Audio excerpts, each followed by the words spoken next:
On peut laisser comme ça, ne plus pas que Dieu le connaît. Ah Seigneur, quelle belle soirée, quelle belle journée. Père, nous te rendons grâce pour cette réunion. Merci Père de gloire pour ce moment merveilleux que tu nous donnes ici dans cette ville de Boonsum, aux Pays-Bas. En cette merveilleuse journée et ce merveilleux climat, cette merveilleuse promesse que tu nous as donnée également.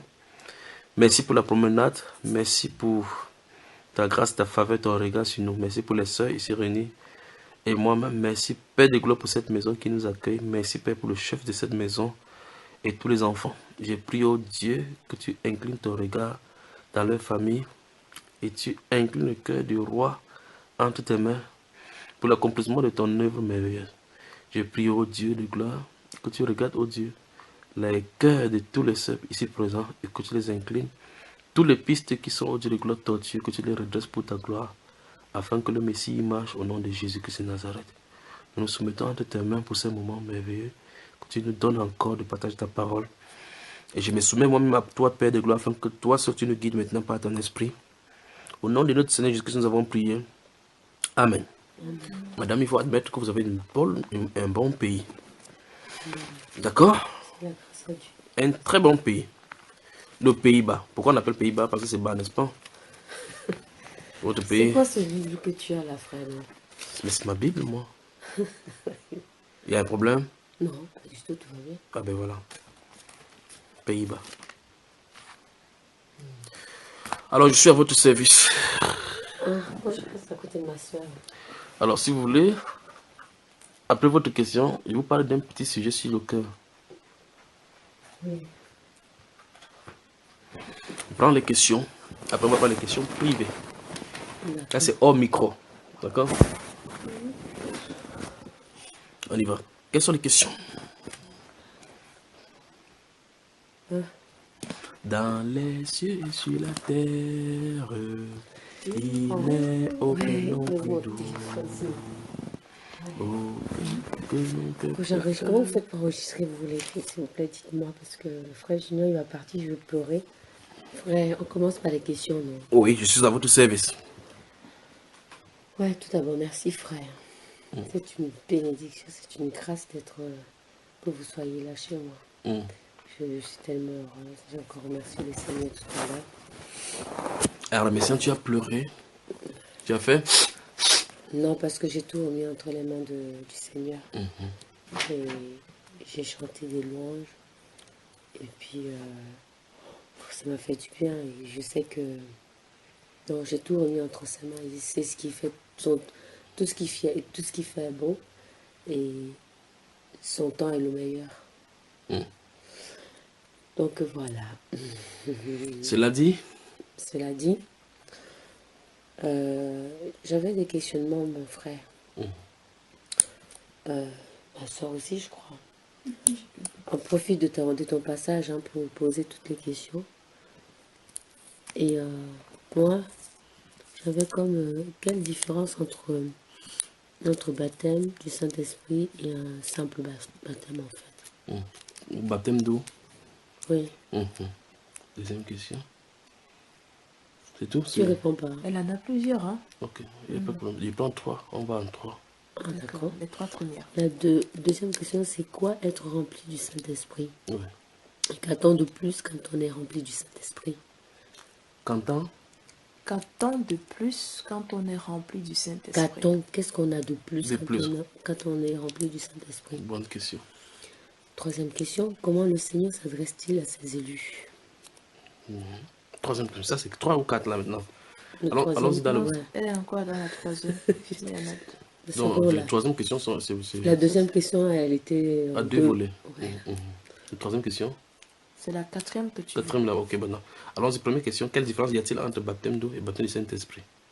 Lisons 2 passages de la Bible et on y va, d'accord? D'accord.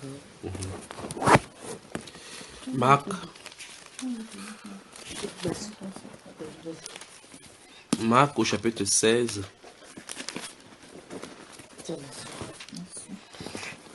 Marc au chapitre 16. Que la grâce et la paix vous soient multipliées pour vous qui nous écoutez sur la chaîne YouTube Bamba Eba, pour tous ceux-là donc qui nous écoutent en quelque lieu que ce soit. Que Dieu vous bénisse, que Dieu vous bénisse, que Dieu vous bénisse. Et pour tous ceux qui sont connectés en direct maintenant sur WhatsApp, sur tous ceux-là, que la grâce et la faveur de Dieu soient multipliées.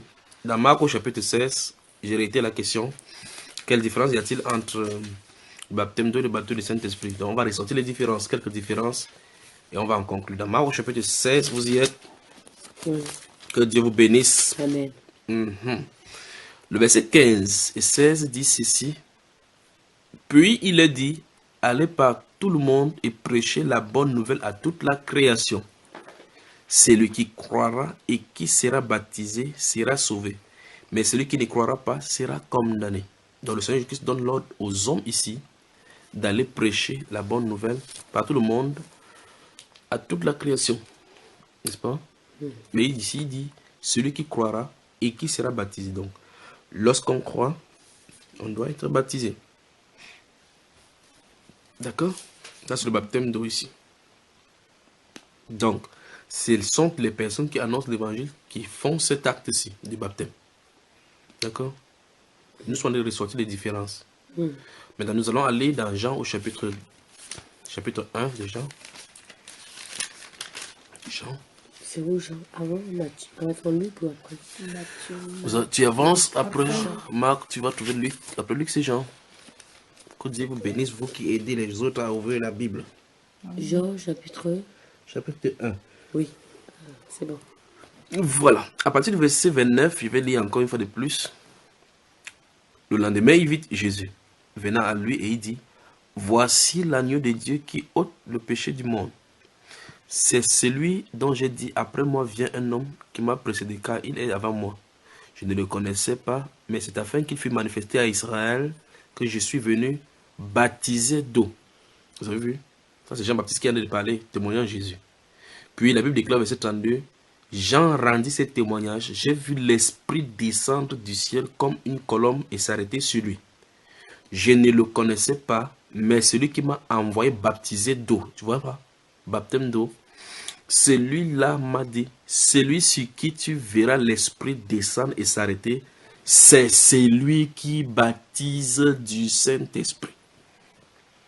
Donc, on va donc, première différence, les hommes baptisent d'eau, Dieu baptise du Saint-Esprit. Dans Marc, nous avons vu le Seigneur donner l'ordre aux disciples d'aller prêcher la bonne nouvelle. Après avoir prêché, il baptise. Là, c'est le baptême d'eau. Et ici, Jean-Baptiste donne le témoignage que Dieu lui a dit que la personne qui baptise du Saint-Esprit, c'est le Seigneur Jésus. D'accord? Donc, nous sommes de ressortir les différences. La différence 1, baptême d'eau est fait par l'homme, baptême du Saint-Esprit est fait par Dieu. Aucun homme ne peut baptiser le Saint-Esprit, d'accord? Parce que c'est Dieu qui accorde son esprit selon que Actes des Apôtres dit. Dans Actes chapitre 11, vous allez voir, Dieu leur a aussi accordé la repentance afin qu'ils aient la vie. Dieu a répandu l'esprit sur eux comme sur nous au commencement. D'accord? Dans Actes des Apôtres chapitre 11.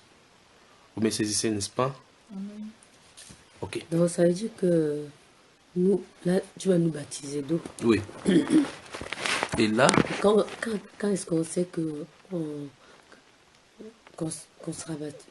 En fait, comment dire? quand est-ce que le Saint-Esprit viendra? Oui, comment c'est ça? Comment c'est ça? On va aller dans Actes chapitre 10 alors. D'accord?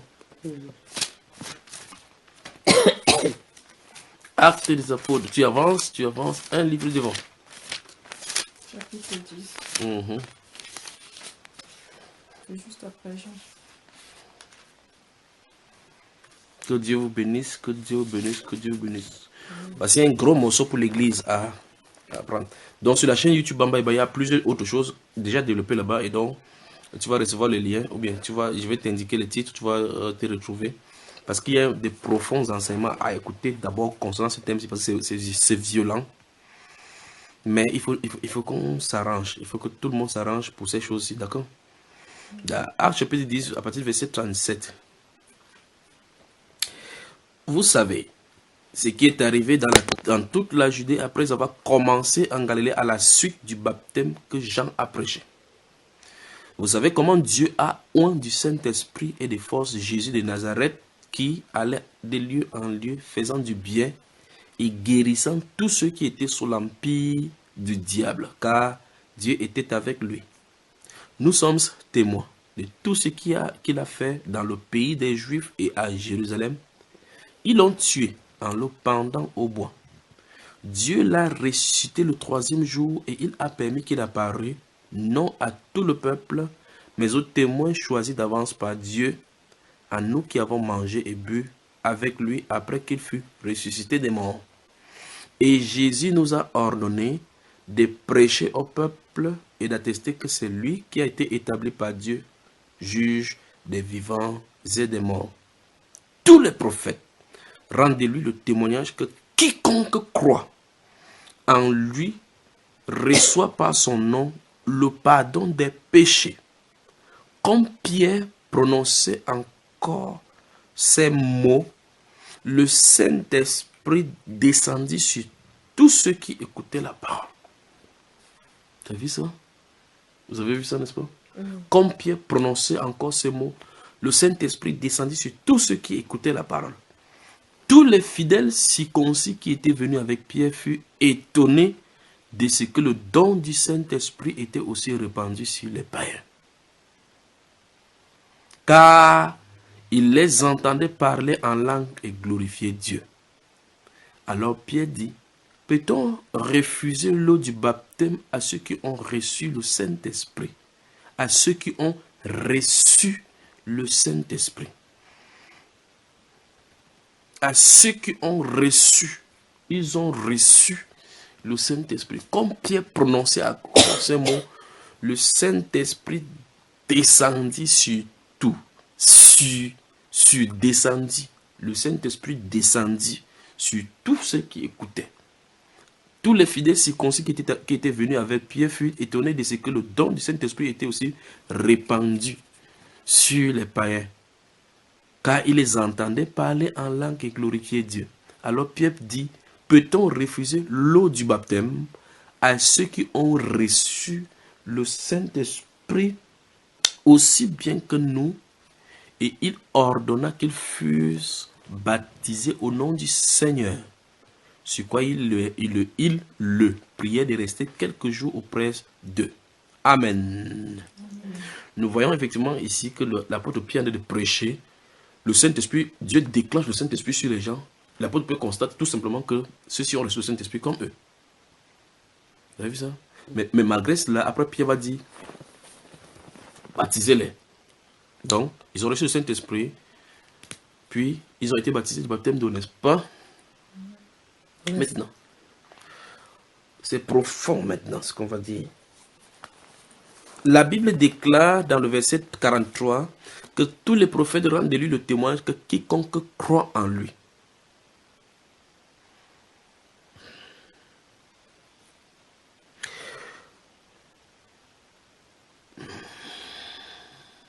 On peut avancer. Quiconque croit en lui reçoit par son nom le pardon des péchés. Dans le chapitre 2 des Actes des Apôtres, au verset 38, l'apôtre Pierre a répondu à l'interrogation qui lui a été faite et aux autres apôtres, au verset 37. Il répond en disant, repentez-vous et que chacun de vous soit baptisé au nom du Seigneur Jésus-Christ pour le pardon de vos péchés et vous recevrez le don du Saint-Esprit. Repentez-vous. Baptême au nom du Seigneur Jésus. Alors la promesse c'est, vous recevrez. Si vous faites ça, vous recevrez le don du Saint-Esprit. Amen. Alors, ça veut dire que le Saint-Esprit vient pour témoigner que Dieu a agréé ta foi. Voilà, c'est à ce moment seulement que ça vient. Mais les païens, eux, ont reçu ça avant. Non, ça veut dire, ici, le verset 43 montre qu'ils ont cru. Regardez, verset 43. Tous les prophètes rendent de lui, Jésus, le témoignage que quiconque croit en lui reçoit. Quiconque croit en lui reçoit par son nom le pardon des péchés. Comme Pierre prononçait encore ces mots. Vous voyez? Maintenant, allons au chapitre 11, on va voir quelque chose. Au chapitre 11, oh mon Dieu, c'est merveilleux ça. Au chapitre 11, lorsque Pierre va monter à Jérusalem, les fidèles qui seront là-bas vont l'interroger en lui donnant des injonctions de leur expliquer pourquoi il est entré chez les païens alors que ce n'est pas permis aux Juifs d'y entrer. Il va se mettre à leur expliquer ce qui lui était arrivé depuis le chapitre 9, parce que l'histoire commence depuis le chapitre 9. Il va leur expliquer ce qui est arrivé jusqu'au moment où le Saint-Esprit est arrivé, d'accord? Lisons le compte rendu à partir du verset 11, du chapitre 11.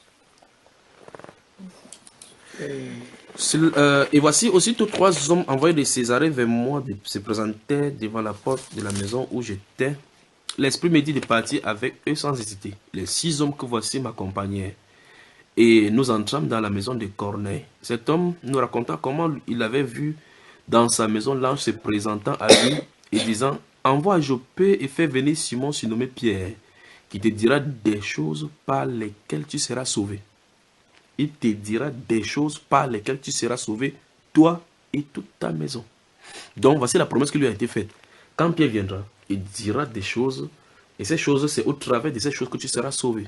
Alors lorsque Pierre commence à se mettre ici en disant qu'en réalité, c'est par Jésus-Christ qu'on est sauvé, si vous croyez en lui, tu es sauvé, le Saint-Esprit venant clore la prédication pour témoigner que Dieu avait agréé leur foi. Donc entre temps, pendant qu'il parlait, ils avaient cru à la parole que Pierre disait, parce qu'on lui a dit ici, ils te diront les paroles par lesquelles tu seras sauvé.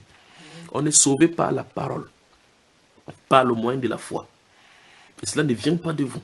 C'est un don de Dieu, dit Éphésiens chapitre 2, versets 6 à 9. D'accord? Du coup, nous aussi, on a été baptisés du Saint-Esprit. On arrive là. On arrive, d'accord? Table là. Alors maintenant, la Bible déclare, nous sommes au verset 14. Il dit qu'il te dira des choses par lesquelles tu seras sauvé, toi et toute ta maison. Lorsque je me suis mis à parler, oui, le Saint-Esprit descendit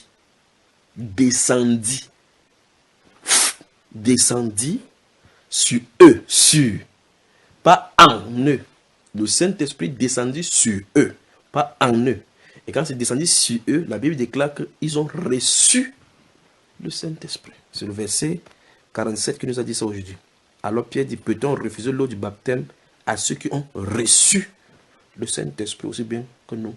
Et il dit aussi bien que nous. Ça veut dire qu'il n'y a pas la différence entre le Saint-Esprit et le Saint-Esprit d'avant. Non, ils ont reçu la même chose. Maintenant, il va redire cela ici dans le chapitre 11. Verset 15 encore. Lorsque je me suis mis à parler, le Saint-Esprit descendit sur eux comme sur nous au commencement. C'est-à-dire qu'au début, au commencement. Et là, il nous renvoie au commencement. Acte chapitre 2, quand le Saint-Esprit est venu. Donc le même Saint-Esprit est descendu sur eux de la même façon. Et ils ont eu les mêmes effets parce qu'il a reconnu l'effet que c'était sur eux au commencement. Parce qu'il a vu quelque chose s'est manifesté. Alors, parce que tu te poses la question, comment savoir donc qu'on l'a reçu? Alors non, on a déjà réglé le problème de la différence entre la différence principale. Donc c'est l'homme qui baptise d'eau, c'est Dieu qui baptise du Saint-Esprit. Donc si un homme croit, même s'il est philosophe, n'importe comment, il est grand, n'importe comment, il faut qu'un autre homme le plonge dans l'eau. Tu ne peux pas te baptiser. Quelqu'un doit te prêcher l'évangile. Quelqu'un doit te prêcher l'évangile pour que tu crois. Quelqu'un doit te baptiser dans l'eau. Amen. Amen. Oui. Si je comprends bien, c'est qu'en fait, le baptême du Saint-Esprit, c'était comme si, c'est parce que la parole me pénètre comme moi, enfin. Exact. Tu vois ce que je veux dire? Oui. Et ça me pénètre. Et du coup, j'ai l'impression que la sagesse de Dieu m'habite en fait. Exact. Et du coup, ça me dépouille de toute souillure. Exact. Donc, C'est le moi, travail. si j'ai compris bien, on a reçu le baptême du Saint-Esprit. Exact. Et en fait, le Saint-Esprit fait une œuvre à l'intérieur de toi. Voilà. Cette œuvre-là est appelée l'œuvre de circoncision du cœur. Ça circoncie le cœur. Donc ça coupe littéralement le cœur. Et tu as vu, tu as changé drastiquement, de façon drastique. Tu as changé à l'intérieur et à l'extérieur. Mais ça a commencé à l'intérieur. Au point, c'est comme si ton cœur était gros comme ça. Tu parles du Saint-Esprit. On arrive à la circoncision de l'esprit. Maintenant, la Bible déclare verset 16. Et je me souviens de cette parole du Seigneur. Jean a baptisé d'eau, mais vous serez baptisés du Saint-Esprit. Attends, ça commence à poser problème. On va analyser depuis le début. Parce que ça touche encore l'autre question que tu as répondu, que tu as posée là-bas. Au verset, dans le chapitre 10, on dit, lorsque Pierre s'est mis à parler, le Saint-Esprit est descendu sur eux. N'est-ce pas? Ici, l'apôtre Pierre dit, ils ont reçu le Saint-Esprit comme eux. L'apôtre Pierre fait cet événement, il dit, quand ça s'est arrivé, il s'est rappelé que Jésus avait dit, comme Jean-Baptiste a baptisé d'eau, pour vous, ce n'est pas cela, ça sera, vous serez baptisés du Saint-Esprit. Il vient de dire, le Saint-Esprit qui était descendu sur ceux-là, c'est le même Saint-Esprit qui est descendu sur eux. Et quand ça fait cela, c'est de ça que Jésus parlait comme étant le baptême du Saint-Esprit. Parce qu'il dit, et je me souviens de cette parole du Seigneur, Jean a baptisé d'eau, mais vous, vous serez baptisés du Saint-Esprit. Or, verset 17, or, puisque Dieu leur a accordé, Dieu leur a accordé le même don qu'à nous qui avons cru. Quand on croit, Dieu accorde le don. À nous qui avons cru au Seigneur Jésus-Christ, pouvais-je moi m'opposer à Dieu? Donc, quand le Saint-Esprit est venu, personne sur la terre ne peut avancer. Amen. Et il rappelle ici que le don du Saint-Esprit a été donné parce qu'ils ont cru à Jésus-Christ. Et Jésus, notre Seigneur, avait dit cela dans Jean au chapitre 7. Écoutez très attentivement et nous allons y aller. Dans Jean chapitre 7, après que vous ayez gardé ce livre-ci dans votre cœur, si besoin, j'y rentrerai encore, on va dire quelque chose distinctement et doucement pour qu'on puisse bien assimiler. Le baptême qui descend, le Saint-Esprit descend sur quelqu'un. L'apôtre Pierre dit que vous avez reçu le Saint-Esprit. Il dit que il se souvient de ce que la même chose leur est arrivée. De la même façon, ceux sont reçus de la même façon. Et il dit, quand c'est arrivé, il s'est souvenu que Jésus leur avait dit cela. Que Jean a baptisé du baptême d'eau, peu de jours où c'est le baptême du Saint-Esprit. Donc il dit, cet événement est appelé le baptême du Saint-Esprit. Et il dit, c'est Dieu qui donne. Et ce baptême du Saint-Esprit, n'est-ce pas? Oui. Est-ce que ça se manifeste normalement comme les apôtres comme c'est dans la Bible, oui. l'authentique, c'est de la même façon. C'est pour ça que je suis en train de dire, C'est ça qu'il est en train de je dire. suis en train d'aller doucement. Que l'apôtre Pierre, lorsqu'il a vu, il a dit, ça s'est venu sur nous, comme sur nous au commencement. Voilà. Donc, d'accord, donc on va y arriver. Et on va voir maintenant qu'aujourd'hui, il y a donc l'imitation. Voilà. Et par conséquent, l'imitation des dons. Et principalement l'imitation du parler en langue. Qui se passe dans nos églises aujourd'hui, entre guillemets. Alors, dans Jean chapitre 5, Jean, rentrez derrière dans Jean chapitre 7, pardon. Jean, le chapitre 7. Que Dieu vous bénisse, peuple de Dieu. Amen. Jean, nous touchons dans les grands, je crois en France, nous avons parlé, nous avons vu, nous avons besoin du Saint-Esprit. Je crois que quand cet enseignement sera publié, vous voyez bien écouter, les parties 1, partie 2, partie 3, c'est quoi? 6 parties, pendant 6 heures de temps. Partie 1, partie 2, partie 3, pour bien voir ces déploiements. Nous avons vraiment des problèmes aujourd'hui. Alors, la Bible déclare dans Jean au chapitre 7, nous allons lire versets 37 à 39. Regardez, vérifiez bien. Chaque fois quand je vais lire, vérifiez que vous lisez la même chose dans votre Bible. La même chose que vous lisez dans votre Bible. Le dernier jour, c'est ce qui est écrit. Le dernier jour, le dernier jour, qui est le grand jour de la fête, Jésus se tenant debout, s'écria, si quelqu'un a soif, qu'il vienne à moi et qu'il boive. Ici, il faut encore définir la soif. Il faut définir boire, selon ce qu'il dit. Bon, de toute façon, à l'issue de ceci, je vais vous donner dans les secrets. Et ces secrets ne seront pas publiés sur Bamba et c'est à vous seul. Comment avoir soif et comment boire, d'accord? C'est pour vous. C'est pour vous les privilégiés d'Allemagne et du Pays-Bas. Comme vous êtes très en bas, le Seigneur a dit que pour ceux qui sont en bas, il va les élever. Donc, Jésus va élever les gens des Pays-Bas en haut. Verset 38. Celui qui croit en moi. Vous savez, c'est la même chose que nous avons vu dans l'Acte des Apôtres. Dieu leur a accordé le Saint-Esprit parce qu'ils ont à nous, comme nous avons cru aussi à Jésus-Christ. D'accord? Celui qui croit en moi, des fleuves d'eau vive couleront de son sein, comme dit l'Écriture. Alors maintenant, selon moi, selon toi, il parle de quoi, ma soeur? Le fleuve là. Le fleuve. Oui, des fleuves d'eau vive. Il parle de quoi? Enfin, celui qui croit en moi, des fleuves d'eau vive couleront de son sein, comme dit l'Écriture. Oui, il veut parler de quoi par exemple? Moi, ce que ça m'inspire, là, déjà, boire, là, ce que tu dis, la boisson, là, si quelqu'un a soif, qu'il vienne. Si quelqu'un a soif de la parole, si quelqu'un a soif de lui et tout ça, oui. qu'ils boivent. Ils boivent comme quoi, nous, non? on dit, la Donc, parole. on ouvre la bouche Non, là, pas bois du Jésus. tout. Non, à l'époque, on écoutait ce que les apôtres disaient. À l'époque, ils écoutaient et tout. Parce qu'ils ont soif, justement. Soif, la soif du Saint-Esprit. Voilà, on mange, comme on dit. Moi, j'ai soif de la parole. Donc, je lis ma Bible. Tu vois, non? Oui. Et Alors, lis le verset 39. Voilà, ça me... Waouh! Waouh! Lis le verset 39, ma soeur. à haute voix. Oui.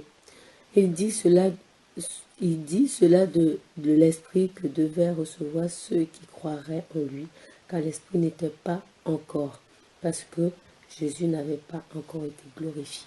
Donc, parlant des eaux vives, des fleuves d'eau vive, parlant d'avoir soif, qui viennent et qui boivent, il parle comme ça de l'esprit que devaient recevoir ceux qui croiraient en lui.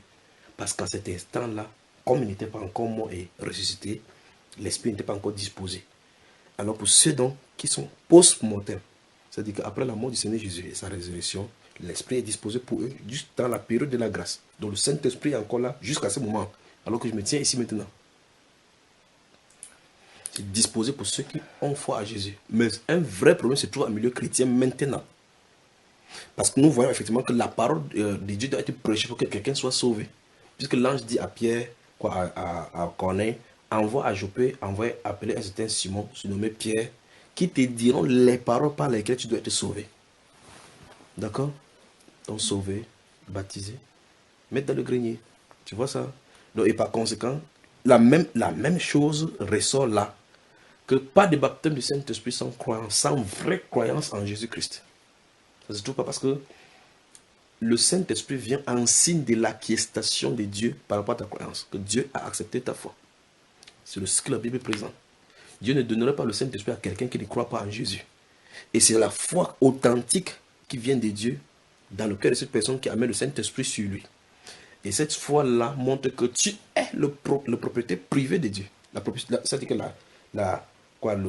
le bagage privé de Dieu qui est scellé pour l'éternité. Le Saint-Esprit venant sur le cœur de quelqu'un veut dire que Christ t'a racheté pour toujours à la croix et c'est pour la rédemption. Le Saint-Esprit venant en toi, ferant le tabernacle, veut dire que Dieu a pris ton corps comme son temple désormais et tu ne t'appartiens plus à toi-même, ni à personne d'autre. À jamais, tu appartiendras à Jésus.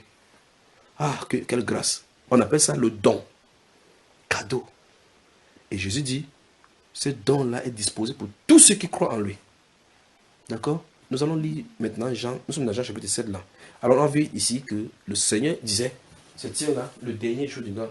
S'il y avait possibilité de parler de ces jours, de ces fêtes-là, je devais situer ces fêtes-là avec le Saint-Esprit. Vous comprenez effectivement qu'il s'est situé à l'intérieur de la prophétie. Dans l'Ancien Testament, on avait parlé de cette fête-là, ce jour-là, le grand jour, qui est le grand jour de la fête. Et cette fête-là signifiait justement ce Saint-Esprit-là. C'est mis là en plein marché. Il dit, si quelqu'un a soif qui vient, votre fête que vous faites là, le voici, parce que le moment de l'accomplissement. Qu'il vienne à moi et qu'il boive. Celui-ci n'a même pas de puits, il n'a pas de maison, il n'a pas que de puits. Oui, parce qu'ils écoutaient ça de façon physique. physique. Alors nous écoutons aujourd'hui normalement. Le Saint-Esprit vient pour témoigner que ta foi est honorée devant Dieu. Que ta foi est agréable. Ta foi atteint le niveau que Dieu veut. Ta foi est la foi authentique que Dieu veut. Toute foi authentique dans le Seigneur Jésus-Christ amènera le baptême du Saint-Esprit. D'accord? Ok, chapitre 14 des Jean.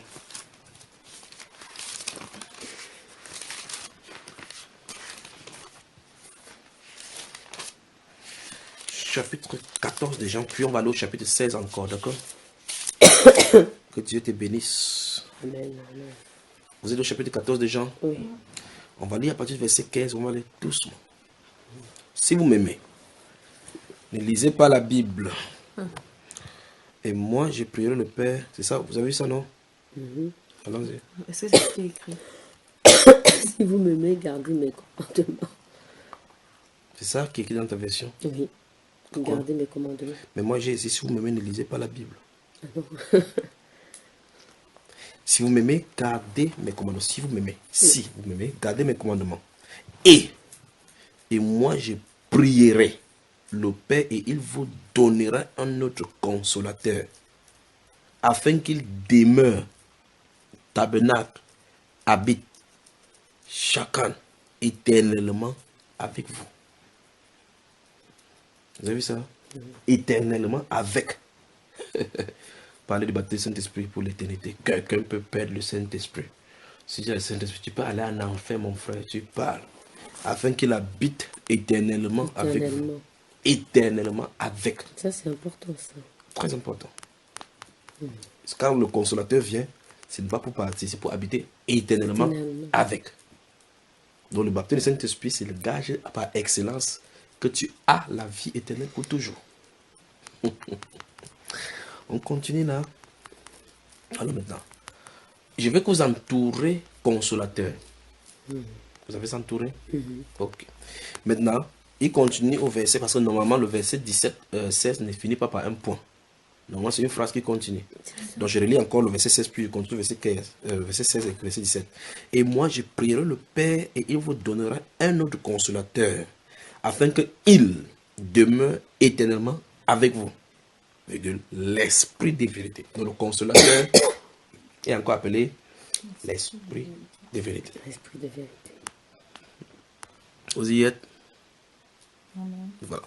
Que le monde, l'esprit de vérité, que le monde ne peut recevoir. Vous voyez? Pourquoi?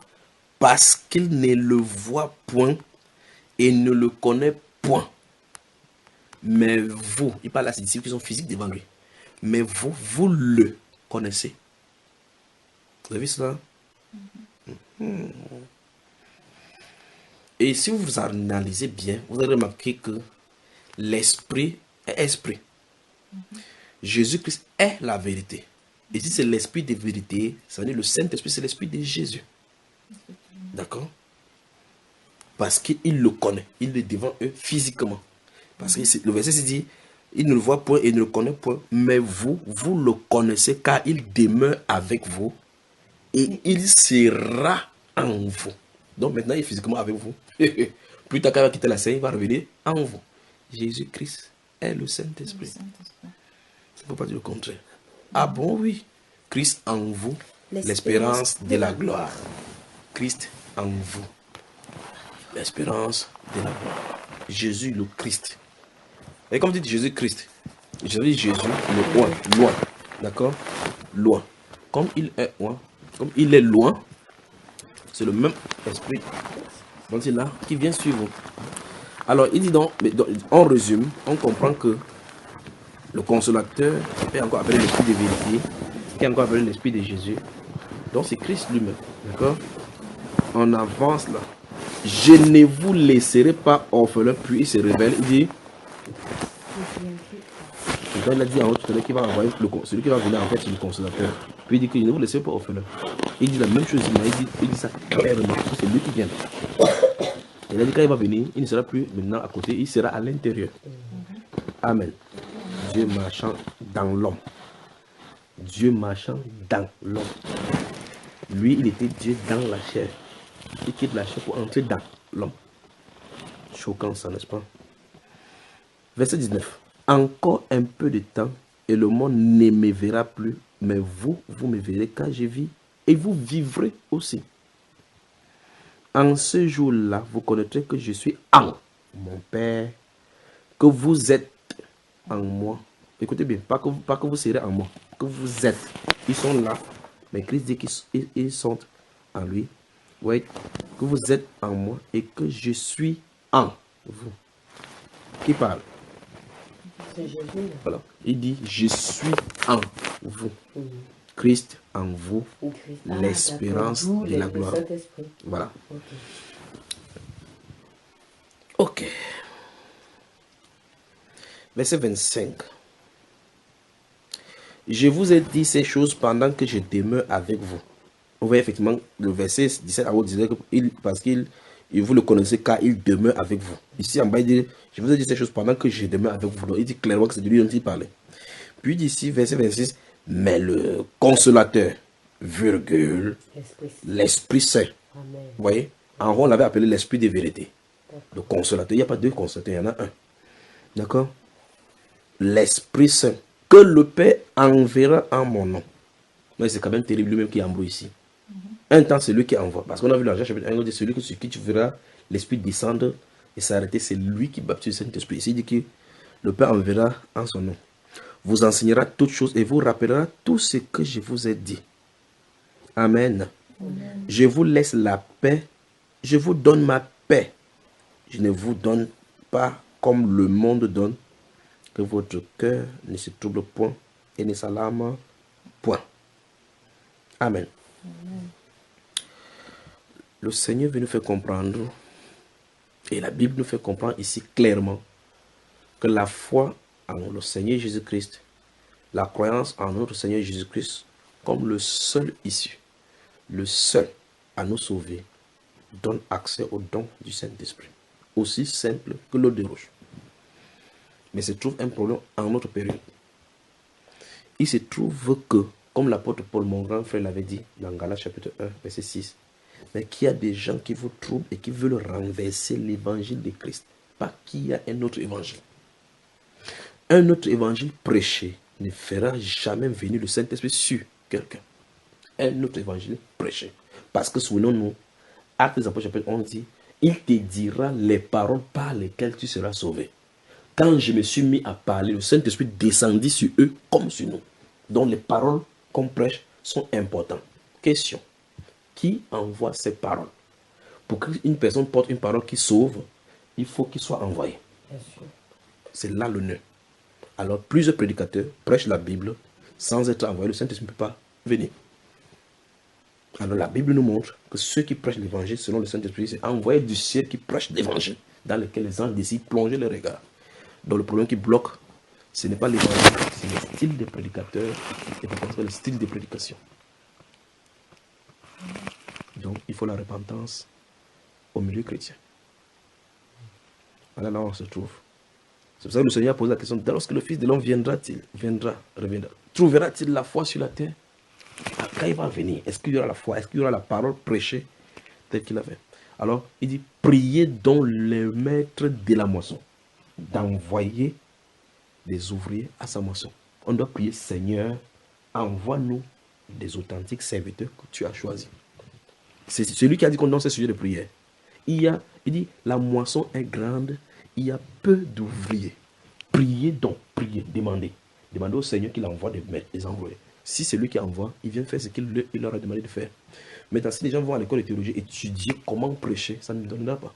Parce qu'on n'étudie pas. Tu dis comment prêcher, tu vas dire des choses bonnes, mais la confirmation ne viendra pas parce que le ciel ne te reconnaît pas comme un envoyé. C'est pas ça qu'on se comprend. C'est la prédication du ciel qui emmène Jésus-Christ sur la scène. C'est pas qu'un homme se lève sur la terre, comment on a dit, Jésus-Christ est Seigneur, Jésus-Christ est Seigneur. Et le Seigneur dit, hey, qui a dit sur la terre que Jésus-Christ est Seigneur? Allons voir cette personne. Non, non, non, non, non. Tu es désigné par avance. Tu es désigné par... C'est terrible. Ce sont des dons hommes. C'est-à-dire, Dieu dit, au Cameroun. Le Cameroun ne peut pas périr. Toi, tu dois descendre en bas. Il va dire, répentez-vous. Répentez-vous. Oh, celui-ci, je le connais, on a fréquenté ensemble. Tu pars. Fréquenter ensemble. Jésus a grandi au milieu d'eux. Grandi au milieu d'eux. Il allait à Jérusalem, chaque jour, marchait en route. Mais le monsieur était en plein le milieu. Il partait à Jérusalem, rentrait 1 an, 2 ans. Un de ces jours, il s'est présenté là-bas. Il dit, aujourd'hui, la parole de cette écriture est entre. Il dit, toi, quoi? D'où vient cette sagesse-là? On le connaît, mais c'est son frère, c'est José. L'autre va Joseph, l'autre, c'est son petit frère Jacques, c'est son frère Salomé là-bas, Myriam. Son petit frère, il raconte le débat que la dernière fois, on t'a vu grandir ici. Le moment est arrivé, désigné par le ciel. Certainement, vous me direz ici, accompli dans ta patrie les miracles que nous avons entendu dire que tu as accompli. Alors, ça veut dire quoi concrètement? Le vrai problème du baptême du Saint-Esprit, c'est l'interférence de l'homme dans l'œuvre de Dieu. C'est ça, en résumé. Cette interférence va amener la théologie en milieu de l'esprit, la sagesse humaine. Et l'apôtre Paul va dire ça clairement dans le livre de 1 Corinthiens chapitre 2. Tu vois, dans le livre de 1 Corinthiens chapitre 2, il dit clairement que quand il est venu en Grèce, vous avez déjà la sagesse là-bas, il n'est pas venu parler le discours persuasif qu'enseigne la sagesse humaine. Parce que là-bas, les Grecs cherchent la sagesse. Ils cherchent la philosophie, le philio. Waouh, Socrate, mais il dit des choses. Quand ils vont parler, ils parlent de la Sophia. Il dit qu'il n'est pas venu avec cela. Il dit, mais avec démonstration d'esprit et de puissance. Afin que votre foi ne fût pas basée sur les livres historiques, mais sur la puissance de Dieu. Il dit donc que cette sagesse-là, qui est entrée dans l'église, a bloqué le problème. Alors le déploiement du Saint-Esprit se fera encore sur la terre, parce que les envoyés se trouvent sur la terre. Qu'est-ce qu'ils doivent faire ces envoyés? Corriger la foi. Corriger la foi, c'est-à-dire corriger la parole prêchée. revenez à la doctrine. Revenez à la doctrine. Oh, oui, quand mon pasteur prêchait, c'était comme ça. Non. Les gens ont écouté. Il y a des gens qui exaltent en écoutant les cours de philosophie. Un philosophe se mettra, va dire, oh, Sigmund Freud. Quand tu lis le livre de Sigmund Freud, tu lis le livre de Sigmund Freud, tu dis, qu'est-ce que ce bavard? C'est lui, il lit, il est tellement exalté. Ça ne veut pas dire qu'il a reçu l'esprit, le Saint-Esprit donné par Sigmund Freud. Dont les exaltations et les sensations reçues, ce n'est pas ça.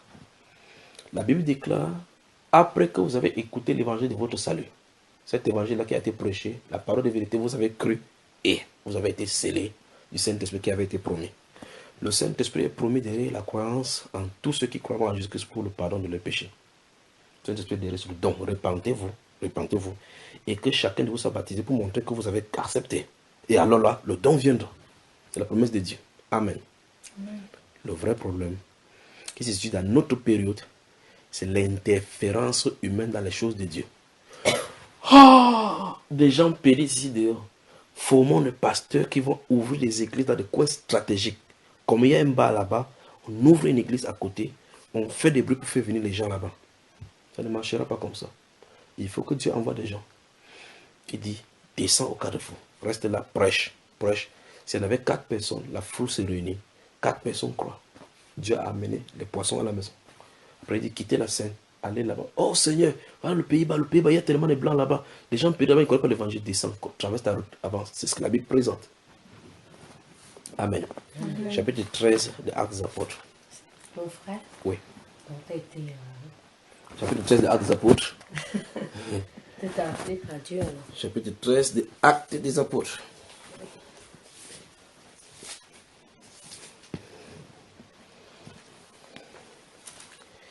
Ma soeur me demande si j'ai été appelé. Tu as été désigné par Dieu pour nous. Acte chapitre 13.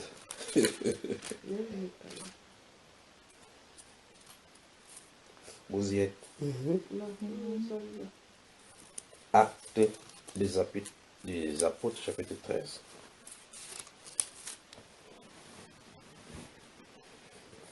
Il y avait des parties de verset. C'est beaucoup là. Oh. Ça va, tu veux quelque chose? Non, ça va, ça va.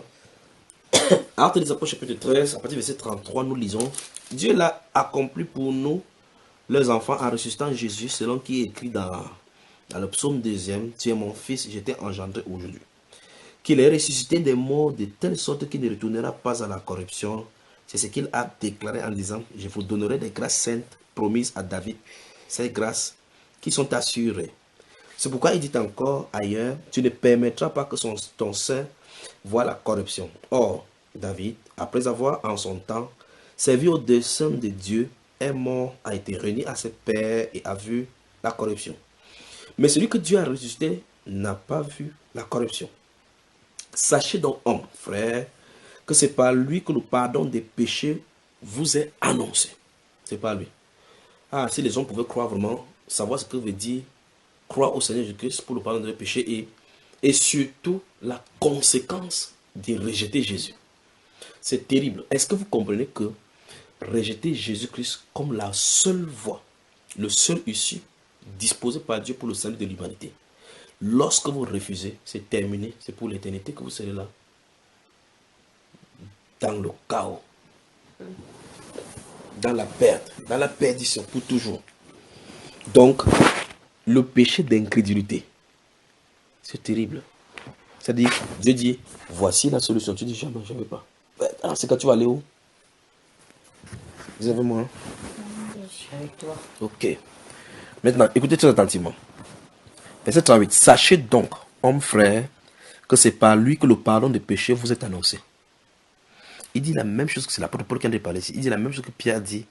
Tous les prophètes rendent de lui le témoignage. Donc, si vous lisez les livres de prophétie, vous allez entendre dans les livres de prophétie que c'est Christ en lui seul que réside le pardon des péchés. Tous les prophètes rendent de lui le témoignage que quiconque croit en lui reçoit par son nom le pardon des péchés. L'apôtre Paul dit la même chose ici. Puis il dit, et que quiconque, regardez encore, je veux que vous souligniez le verset 39. Je prends encore à partir du verset 38, regardez. Sachez donc, hommes frères, que c'est par lui que le pardon des péchés vous est annoncé. Et que quiconque croit est justifié par lui de toutes les choses dont vous ne pouviez être justifié par la loi de Moïse. C'est merveilleux ça, n'est-ce pas? Donc tu crois. C'était imputé à justice. Tu crois.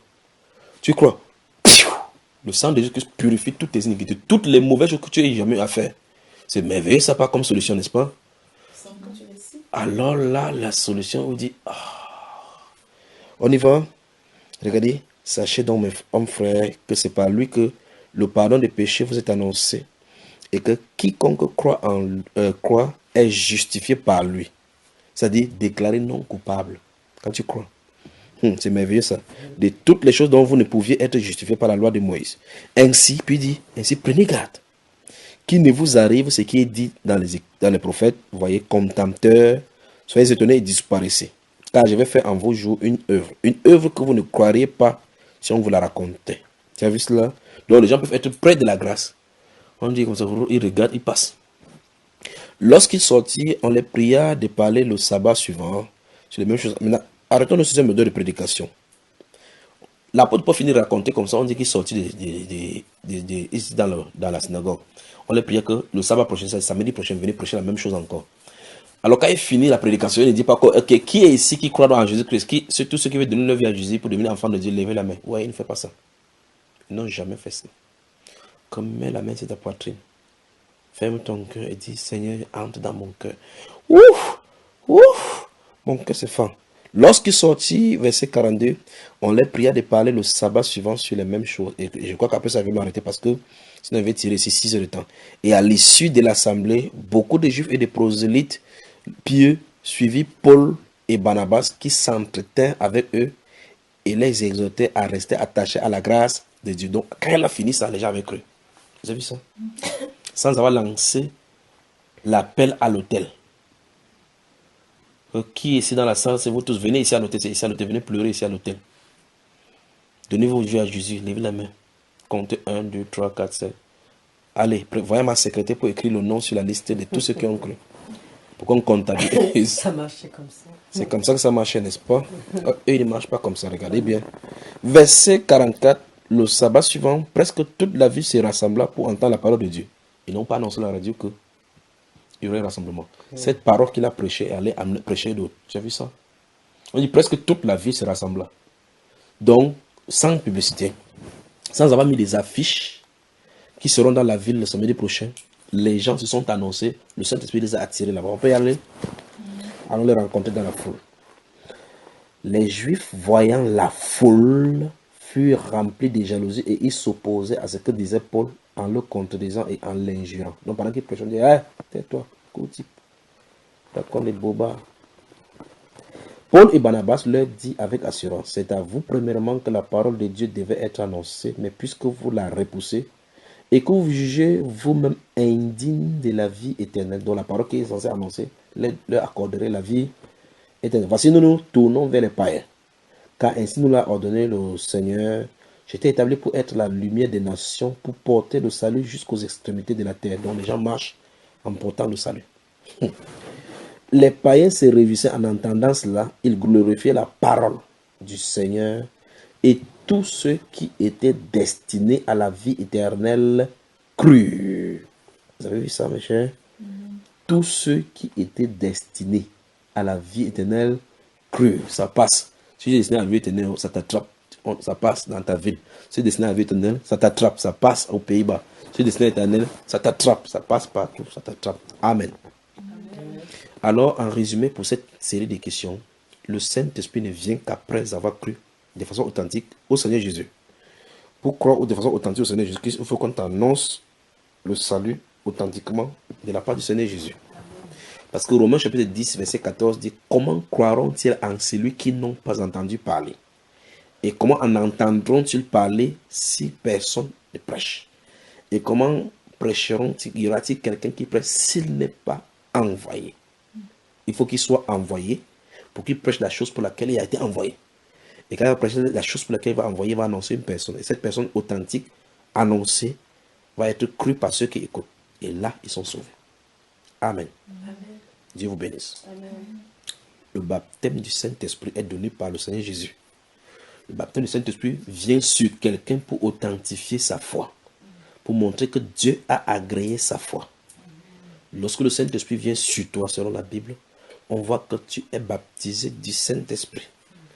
Lorsque tu es baptisé du Saint-Esprit, donc 1 Corinthiens chapitre 12, verset 13 dit que tu as été ajouté au corps de Christ. Nous avons été baptisés dans un seul esprit pour former un seul corps. Le corps, donc Christ est la tête. Christ donc te connaît comme son membre. Amen. Qu'est-ce que être rempli du Saint-Esprit, n'est-ce pas? Et qu'est-ce que ça apporte de plus? C'est l'autre question là-bas. Qu'est-ce que ça apporte de plus? Déjà, regardons ce qu'on appelle être rempli du Saint-Esprit dans la Bible. Déjà. Nous allons regarder ce que veut dire être rempli du Saint-Esprit dans la Bible. D'accord? Rempli. Bon, déjà, essayons d'analyser. Quand tu disais être rempli par le Saint-Esprit, tu pensais par exemple à quoi? Rempli par quoi? Moi, je pensais que... parce que moi, j'ai souvent entendu certaines personnes dire j'ai prié pour que je sois rempli du Saint-Esprit. Moi, quand j'entendais ça, tu vois, j'ai été rempli du Saint-Esprit, j'ai été rempli du Saint-Esprit. Oh, voilà, je me dis, en fait, une sorte de... Le Seigneur, on reçoit un truc en plus de ce qu'on est déjà. Oui. Pour, je sais pas, c'est un truc... J'ai eu l'impression que c'était un don supplémentaire pour pouvoir, je sais pas, guérir, le don de guérison, le don de je sais pas moi, comme toi, quoi. Ouais. Et je croyais que c'était ça, moi. Ouais. Alors je me suis dit, ok, moi aussi je vais prier pour être rempli du Saint-Esprit. Tu as prié, tu as rempli alors? J'attends toujours, moi. Ok. Pour ça, moi j'appelais ma soeur Carole. Bon, ma soeur Carole, là, je suis en pleine prière. Laisse-moi, dès que je serai rempli, je vais t'en dire plus. Courage, d'accord? Bon, il y a des choses à arranger. C'est ça des choses. Il faut arranger des choses. D'abord, la Bible ne nous invite pas de prier pour être rempli du Saint-Esprit. Ça vient automatiquement. Amen. Instantanément. C'est instantané. C'est vrai. Oui. Alors, qu'est-ce que j'entends alors? Bon, on va y aller, d'accord? Voyons la Bible. 1. Lisons le livre de Luc se trouve dans la zone tampon entre la grâce et la loi. Enfin, pour ne pas compliquer la chose, je vais expliquer ceci simplement. Sans être baptisé du Saint-Esprit, quelqu'un peut être rempli du Saint-Esprit. Sans être baptisé du Saint-Esprit. Le baptême du Saint-Esprit montre que tu es la propriété de Dieu. Alors que être rempli du Saint-Esprit, Dieu peut t'utiliser comme ça. Non, c'est pas vrai. Donc, en fait, ça trouve, je suis déjà rempli du Saint-Esprit, quoi. Comment? Ça trouve, je suis déjà... Baptisé du Saint-Esprit. Oui.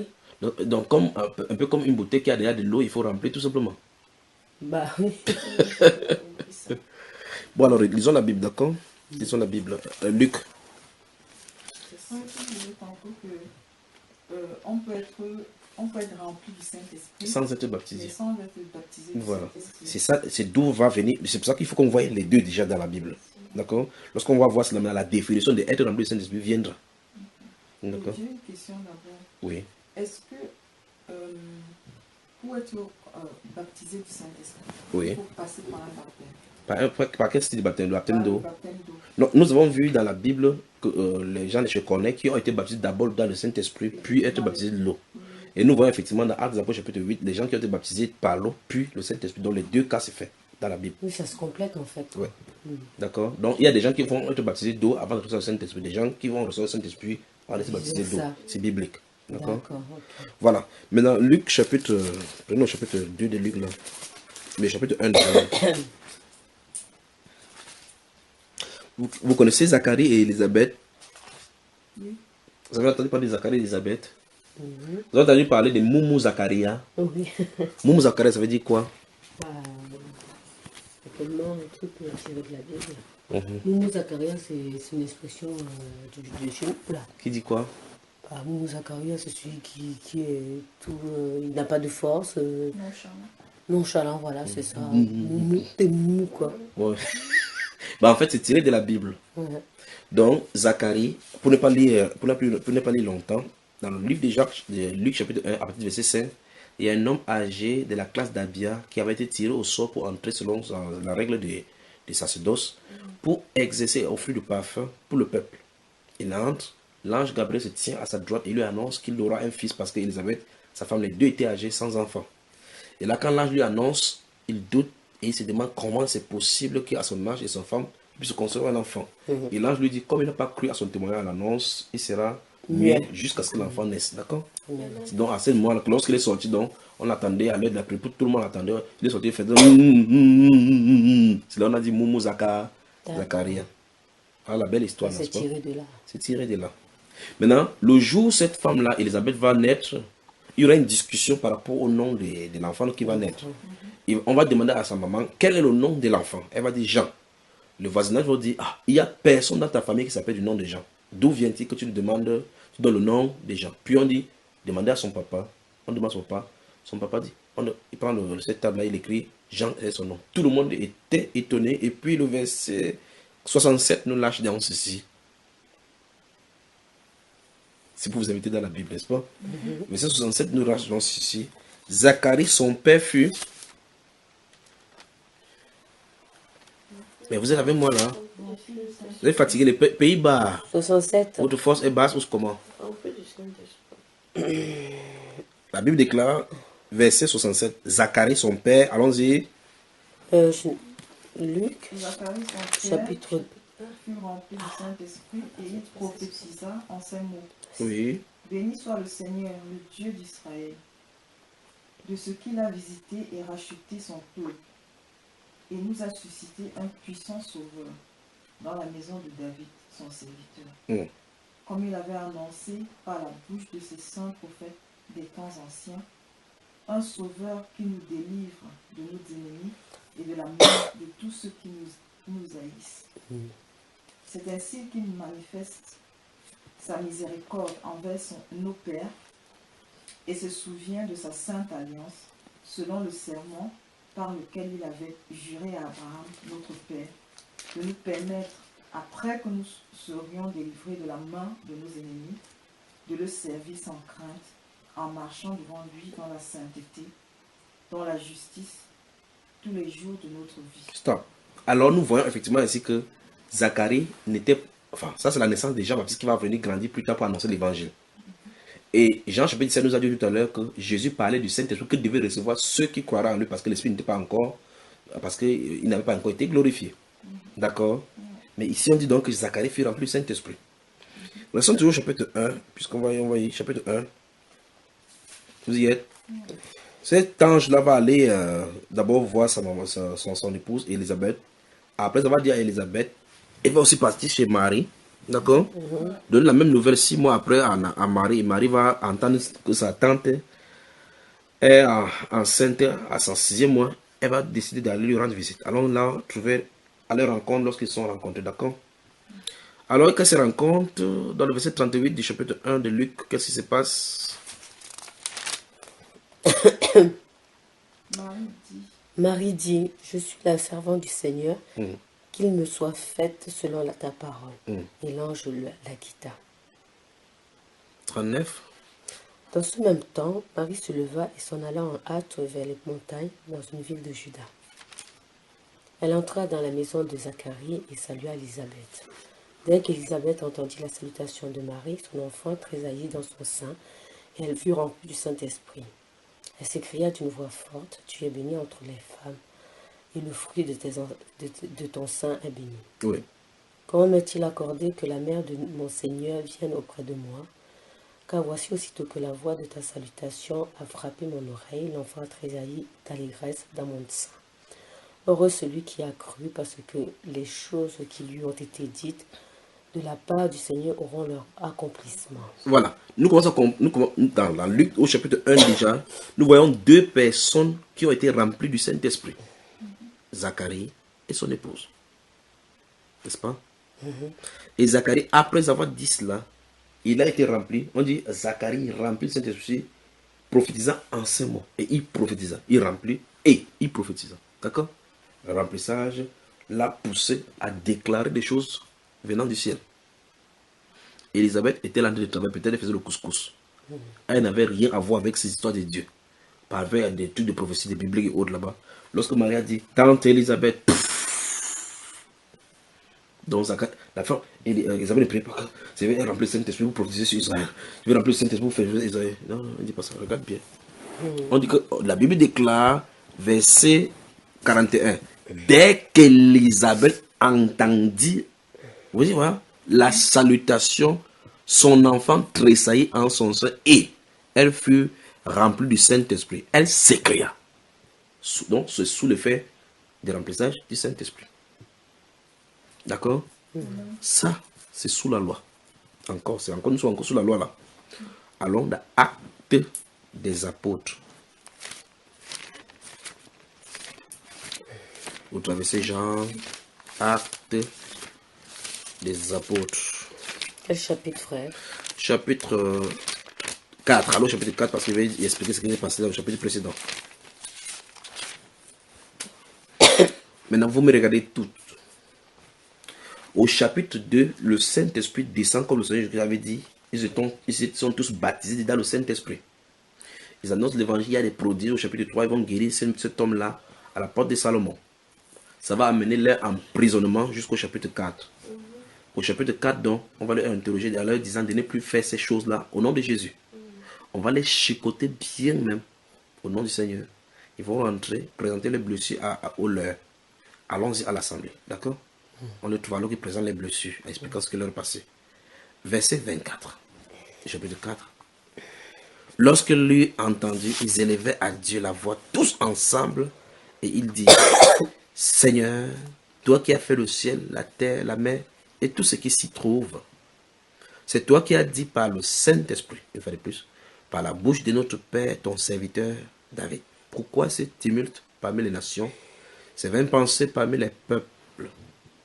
Les rois de la terre se sont soulevés et les princes se sont ligués contre le Seigneur et contre son oint.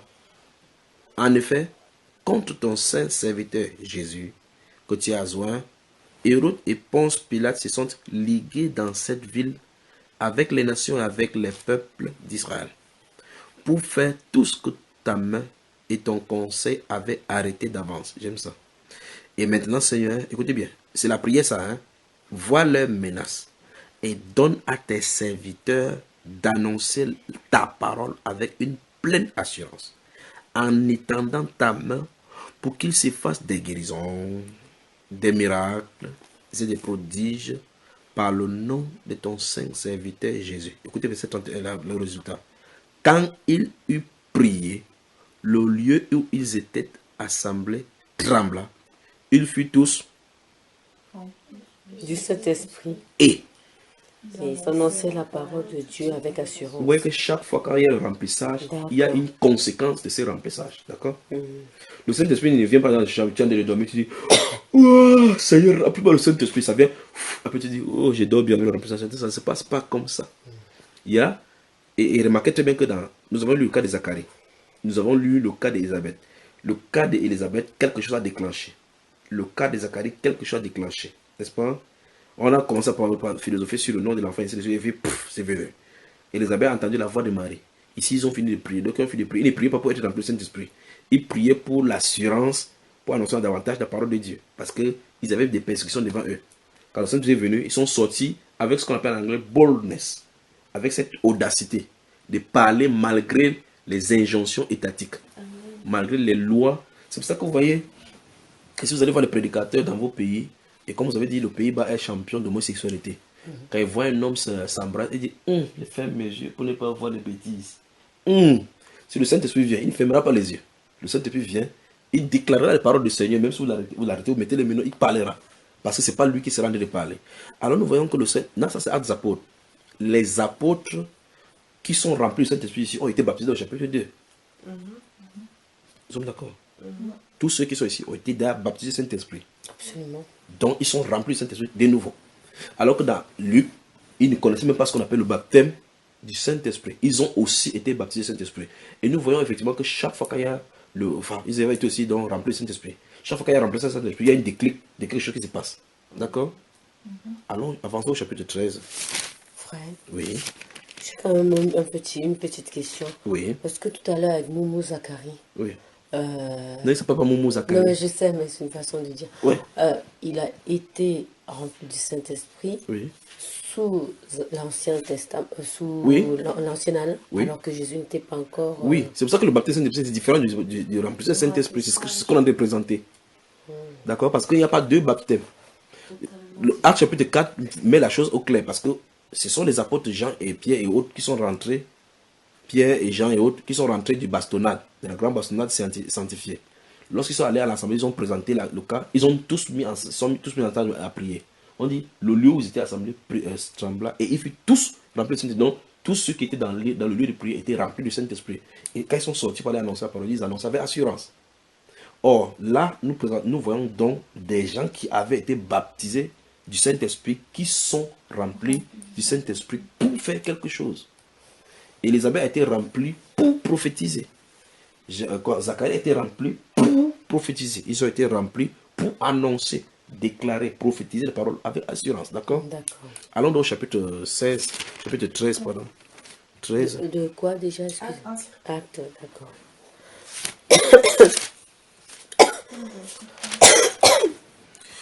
Il faut que je... Parce que si on veut lire, là, on va dormir là-bas. Tout à l'heure, nous y étions. Chapitre 13, nous avons été là tout à l'heure pour voir comment Paul est en train de parler. Bon. Nous allons voir dans le chapitre 13, si vous lisez les versets 1, 2 et 3, ils sont à Antioche en train de prier. Le Saint-Esprit dit, mettez-moi à part Saul et Barnabas au verset 2, pour l'œuvre à laquelle je les ai appelés. Puis, ils vont, après avoir réuni et gêné, ils vont prier et leur imposer les mains et les laisser selon l'ordre du Saint-Esprit. La Bible déclare, à partir du verset 4, que Paul et Barnabas, ou bien Barnabas et Saul, envoyés par le Saint-Esprit, descendaient à celui-ci. Donc le Saint-Esprit les envoie. Allons-y les rencontrer donc à celui-ci. Donc, vous y êtes? Voilà. Allons-y, verset 5 déjà. Arrivés à Salamine, ils annonçaient la parole de Dieu dans les synagogues des Juifs. Ils avaient Jean pour être. Ayant ensuite traversé toute l'île jusqu'à Paphos, ils trouvaient un certain magicien, faux prophète juif nommé Bar-Jésus. D'abord, nous voyons que l'apôtre Paul et Barnabas sont déjà baptisés dans le Saint-Esprit. Et ici, le Saint-Esprit les envoie en mission. D'accord? Ils arrivent dans cette île-là, on voit effectivement qu'ils ont rencontré un faux prophète juif nommé Bar-Jésus. Verset 7, qui était avec le proconsul Sergius Paulus, homme intelligent.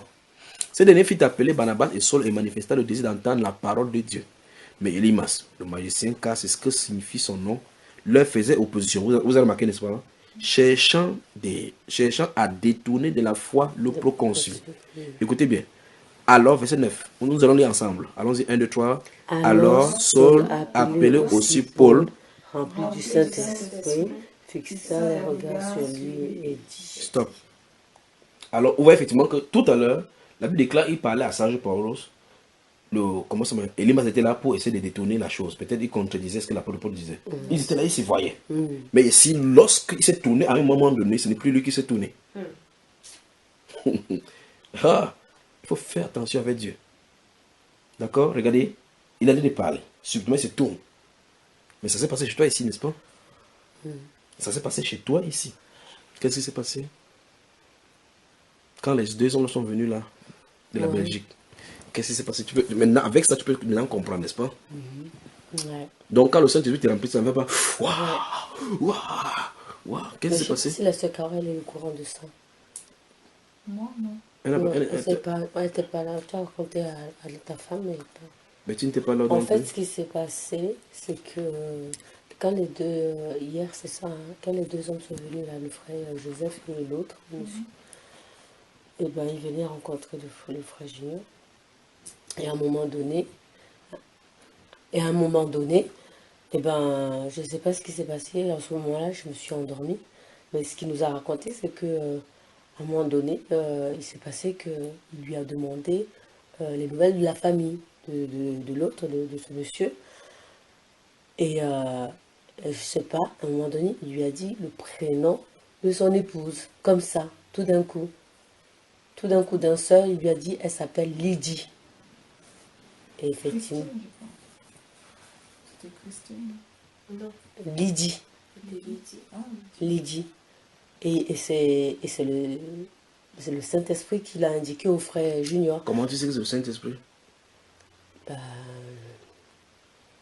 Parce que tu savais pas, tu l'avais jamais rencontré et personne t'avait dit bon, est-ce que quand le Saint-Esprit est venu alors sur moi, j'ai bougé? Non, absolument pas. C'est le moment de prophétie. Écoutez, le Saint-Esprit vous aime. il y a des choses. En fait, c'est parce que la façon dont la conversation d'abord a été introduite, on n'imaginait pas ça de cette façon-là. On se disait, bon, il y a des frères qui sont là, on va partager la parole. Et du coup, quand le frère Junior est venu s'asseoir, les frères étaient un peu dans ce qu'on appelle des commentaires, parce que eux aussi ne savaient pas comment est-ce que la conversation devait, la direction Se de la dérouler, conversation, ouais. voilà. Et c'est là que lui dit, frère, parle-moi de la famille. Et quand il a dit, parle-moi de la famille, partant de là, on a réalisé que en fait, ce n'était plus frère Junior qui était en train de jouer avec les enfants tout à l'heure. C'est plus lui qui était en train d'échanger avec nous ou bien avec les bien-aimés et ainsi de suite. Non, on avait l'impression que c'était une autre personne, mais avec la même voix, avec le même visage, tout était là. Mais on savait intérieurement que ce n'était plus ça. Bon, et on avait l'impression même, en réalité, ce n'était pas une impression, mais l'atmosphère même de la pièce avait changé. Parce que quand il a dit, frère, parle de la famille, mon frère, il a changé il s'est réassis sur son fauteuil et il a fait ouf avant de parler. Alors, la Bible déclare ici que l'apôtre Paul et Barnabas étaient devant le proconsul parce que le proconsul les a appelés pour manifester le désir d'entendre la parole du Seigneur, mais quelqu'un faisait opposition. Donc ici se trouve l'opposition à quelqu'un qui veut entendre la parole de Dieu. Mais la Bible, regardez bien, verset 9, alors Saul, appelé aussi Paul, rempli du Saint-Esprit, fixa les regards sur lui. Écoutez très attentivement. C'est vraiment dit, un prédicateur a les armes offensives et défensives. Un prédicateur envoyé de Dieu. Donc en réalité, les gens les plus dangereux, ce ne sont pas les militaires et les bandits, c'est le prédicateur. Parce qu'à tout moment, le problème c'est que son âme ne se décharge pas. À tout moment, il peut dégainer son âme. Et voilà la preuve là-bas. Ils sont en train de parler, peut-être ils sont dans les échanges, tu élèves la voix, peut-être tu peux l'insulter, à un moment donné, ce n'est plus le prédicateur qui parle. Vous voyez? Ce n'est plus le prédicateur. Là se trouve un exemple clair dans la Bible. La Bible déclare, Saul, aussi appelé Paul, fixa les regards sur quand il a fait, ce n'est plus lui. Mais ce monsieur pouvait voir Paul, le proconsul pouvait voir Paul, Luc qui écrit ça pouvait voir Paul, Barnabas pouvait voir Paul, mais à cet instant, c'était le Saint-Esprit agissant. Amen. Alors la Bible déclare, remarquons bien quand il va fixer les regards, ce qu'il va dire. On dit, mais regardez bien, on dit rempli du Saint-Esprit. Parce que si on dit ici, l'expression rempli du Saint-Esprit, si on ne met pas cette expression-là dans l'écriture, maintenant nous allons lire, sans mettre l'expression, et vous allez comprendre les conséquences que ça peut avoir sur l'interprétation de la foi. Et ce qu'on peut en faire, d'accord? Et c'est justement cela que les faux pasteurs font aujourd'hui. Alors Saul, appelé aussi Paul, fixa les regards sur lui et dit, homme plein de toute espèce de ruse et de fraude, fils du diable, ennemi de toute justice, ne cesseras-tu point de pervertir les voies droites du Seigneur? Maintenant voici la main du Seigneur est sur toi. Tu seras aveugle et pour un temps tu ne verras pas le soleil. Aussi l'obscurité et les ténèbres tombaient sur lui et il cherchait en tâtonnant des personnes pour le guider. Lorsqu'il a fini de prononcer, paf, ses yeux se sont fermés. Les yeux de l'adversaire sont fermés. Maintenant, vous allez remarquer maintenant que j'ai lu 110 rempli du Saint-Esprit. Si on ne met pas cela dans les Écritures, quand on va lire, un prédicateur va dire que tu sais qu'il peut te maudire. Mais on dit rempli du Saint-Esprit, donc ça veut dire que c'est l'effet du Saint-Esprit qui a de parler. Ici, l'homme n'a rien à voir. Tout comme quand Zacharie a commencé à prophétiser, il n'avait rien à voir là-dedans. Tout comme Elisabeth, quand elle parlait, elle n'avait rien à voir là-dedans. Amen. Voilà. Alors, en résumé, on peut dire que remplissage du Saint-Esprit, d'après la Bible, c'est l'action de Dieu sur l'homme à un moment donné précis, à un temps précis. Pour quelque chose de précis, pour un but précis. Alors que le baptême du Saint-Esprit est donné pour toujours, comme il a dit. Et dans le Saint-Esprit, il peut t'utiliser à tout moment comme il veut, comme il veut, mais c'est pour te faire demeurer dans le corps. Déjà pour montrer que tu lui appartiens. D'accord? Maintenant, non. Cette capacité-là vient pour quelque temps. Or, remarque bien que l'apôtre Pierre avait le baptême du Saint-Esprit. Mais quand on l'a tapé, quand il a prié, ça veut dire que peut-être il perdait courage. Ça peut venir pour les fortifier encore, ils sont sortis. Allons prêcher. Ils ont dit qu'on refuse, allons prêcher. Ça, c'est pas eux qui sont de le faire. Donc, toute personne qui s'oppose à eux sont de s'opposer au Saint-Esprit. D'accord? Dans l'Ancien Testament, on dit ça autrement. On dit l'Esprit de l'Éternel était sur Gédéon. Il descendit et il tapa tout ça. Vous voyez? L'Esprit de l'Éternel est tombé sur Samson. Il a pris un truc là, il a tué les gens. L'Esprit de l'Éternel tomba sur David, puis il descendit. C'est ça dont on parle. Quand il vient chaque fois, il fait les choses que l'homme dans le camp naturel ne ferait pas. C'est ça le rempli du Saint-Esprit. Et par conséquent, tu ne peux pas demander, parce que le but du Saint-Esprit, c'est de faire quelque chose de Dieu instantanément. D'accord? Alors lorsque tu ne peux pas demander que c'est remplis-moi le Saint-Esprit, Seigneur, pour qu'il fasse le commentaire sur les Champions League, ça ne fonctionne pas. Et remarquons encore une fois de plus, Paul n'a pas prié pour être rempli du Saint-Esprit. Il était dans la conversation, c'est venu sur lui. Frère, ça va? Oh, tonton, ma culotte. Mon frère, comment va la famille? Ça a quelque chose changé. Tu peux croire ce qui est dans cette lèvre-ci? Oui, il peut croire. Il s'appelle Lydie. Mais rien n'a changé sur le séquence. Rien n'a changé. D'accord? Donc on ne demande pas au Seigneur, quoi. C'est lui qui choisit. C'est lui qui choisit ce qu'il veut faire parce que ce sont les pauvres. Il intervient, et pas. Ça finit. D'accord? Alors, c'est bien compris, n'est-ce pas? En fait, après tout cela, je comprends que je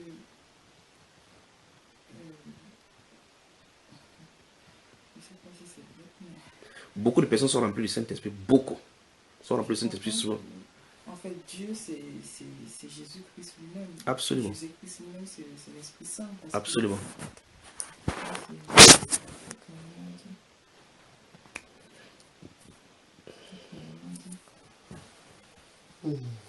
Donc, Tu vois, il vient souvent sur quelqu'un, tu commences à prêcher, tu commences à prophétiser. Tu dis, Seigneur, tu es bon. Tu ne sais pas, et quand tu parles, tu as une intelligence, tu dis, qu'est-ce qui m'arrive? Et tu entends quelqu'un dire, tu es bon, tu es le seul Dieu bon. Tu dis, bon, c'est ça qui fait ça. Mais très souvent, quand tu mets l'intelligence, Tu ne comprends pas. Amen.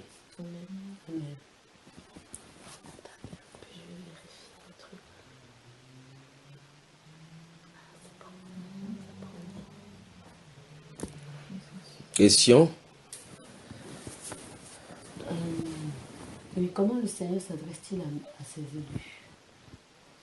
Comme ça, tu as répondu. Comment le Seigneur s'adresse à ses élus? Comme il veut. Comme on a vu par tous ses moyens, par ses paroles, par les songes, par tous les moyens, audiblement, dans les visions, par le Saint-Esprit. Le Saint-Esprit dit, mettez-moi à part Saul et Barnabas pour l'œuvre à laquelle je les ai appelés. Il dit, par ses prophètes, par ses prédicateurs, ainsi de suite, ainsi de suite. Ouais, après là, c'est une question bête. Pourquoi y a-t-il autant de non-croyants dans le monde? Je vais te donner la réponse bête directement. Allons-y. Pourquoi y a-t-il autant de non-croyants dans le monde? Et pourquoi rejette-t-il la parole? Bon. Je vais redire la question autrement, de façon bête. Quand vous regardez le champ, dans un champ où on a cultivé, entre l'ivraie et le vrai, quelle est la semence qui est beaucoup là, plus nombreux? L'ivraie? Tu poses la question, tu réponds. Entre l'ivraie et quoi? Si tu vas dans un vaste territoire, Ouais. on a mis le maïs ou n'importe quel style de blé là-bas. Lorsque ça produit, qu'il y a des pluies, ainsi de suite, et que tout produit. Quand on regarde la comptabilité, si on fait la statistique pour voir, on prend ce qui est bon et ce qui n'est pas bon. Qu'est-ce qui pèse en plus? Il y a plus des herbes, ou bien il y a plus de semences. Il y a plus d'herbe, plus de... Pourquoi? Même si tu nettoies tout le territoire, jusqu'à y a seulement la terre, tu vas mettre les semences de maïs, tu mets les semences de maïs, tu restes, quand il pleut, les herbes poussent. Ah ouais, Si on fait des herbes, on met là, on parle. Qu'est-ce qui dépasse? Les herbes. Donc, cette prophétie-là montre que dans le monde, il y a plus de faux que du vrai. C'est la loi des semences. D'accord? Frère, pour revenir à ces trois premières questions, je Oui. vais poser quel est le but du baptême? Pourquoi Lequel? le baptême d'eau? Le baptême d'eau. Pourquoi tout chrétien, en fait, tous ceux qui se croient vraiment chrétiens, Oui, doivent être baptisés. doivent être baptisés. La première chose, c'est que le Seigneur l'a ordonné. Voilà. Parce qu'il a ordonné, en fait, c'est même la réponse claire. Une obéissance. Parce qu'il a dit, allez et faites des nations des disciples, les baptisants. Donc tu dois obéir. Jésus a dit qu'on baptise. Et c'est pour ça que l'apôtre Pierre, dans Actes chapitre 10 que nous avons lu tout à l'heure, quand il a vu que le Saint-Esprit descendait, il a dit, peut-on refuser l'autre baptême à celui qui doit être baptisé? Donc il doit être baptisé. D'accord? Donc le baptême, c'est pas pure obéissance parce que Jésus l'a dit. Amen. Et que signifie ce baptême? Le baptême, donc, c'est le signe de notre mort et notre acceptation de la foi. Pour montrer que nous avons adhéré, nous avons confiance au Seigneur. C'est pour ça que nous y allons. Est-ce que quand on se baptise, on se fait baptiser tout là, ça veut dire qu'on est de nouveau?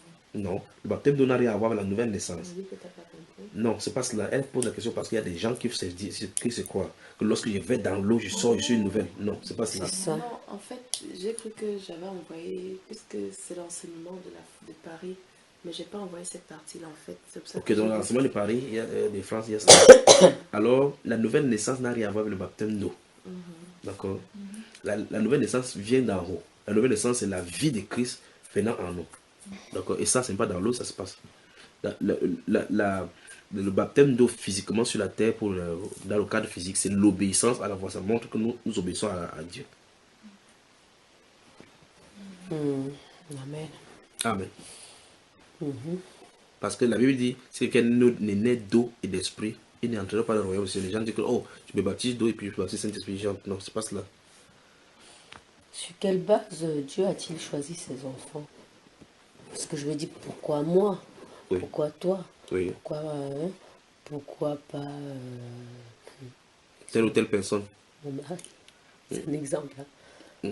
Non, mais même si tu vois un incroyant à cet instant-ci, d'accord, tu ne peux pas dire pourquoi Dieu n'a pas choisi celui-là, parce que tu n'as pas encore tu ne peux pas encore savoir. Oui, Parce que toi, si tu es converti il y a cela 1 an, si il y a cela 4 ans, quelqu'un pose cette question en te doit-on comme étant pourquoi Dieu ne t'a pas choisi, te voici maintenant dans l'intérieur du salut. Amen. Tu vois? Donc, nous ne sommes pas habilités à dire que celui-ci était un incroyant, à moins que le Seigneur révèle cela. Comme à un moment donné de son histoire, il a dit que le Judas est du diable. Vous voyez? Que celui-ci c'est un démon. Quand il donne cette révélation, vous dites, ah, oh, avant qu'il donne cette révélation, les disciples étaient ensemble. Ils s'appelaient entre eux frères. Pas vrai? Ils partaient faire la communion du Seigneur ensemble. Jusqu'à ce que Jésus, au sortir de sa vie, dit, celui-ci est du démon. Est démon. Donc, vous pouvez être avec quelqu'un ensemble, vous marchez dans la foi, vous marchez comme ça, un jour il va en son lieu. Et donc, pourquoi Dieu choisit? Il répond par sa seule souveraineté. On appelle ça afin que le dessein d'élection de Dieu subsiste sans dépendre des œuvres, mais de la volonté seule de celui qui appelle. Amen. Pourquoi Dieu le fait? Selon lui. Parce qu'il est Dieu. Donc c'est la meilleure des réponses là-bas. Amen.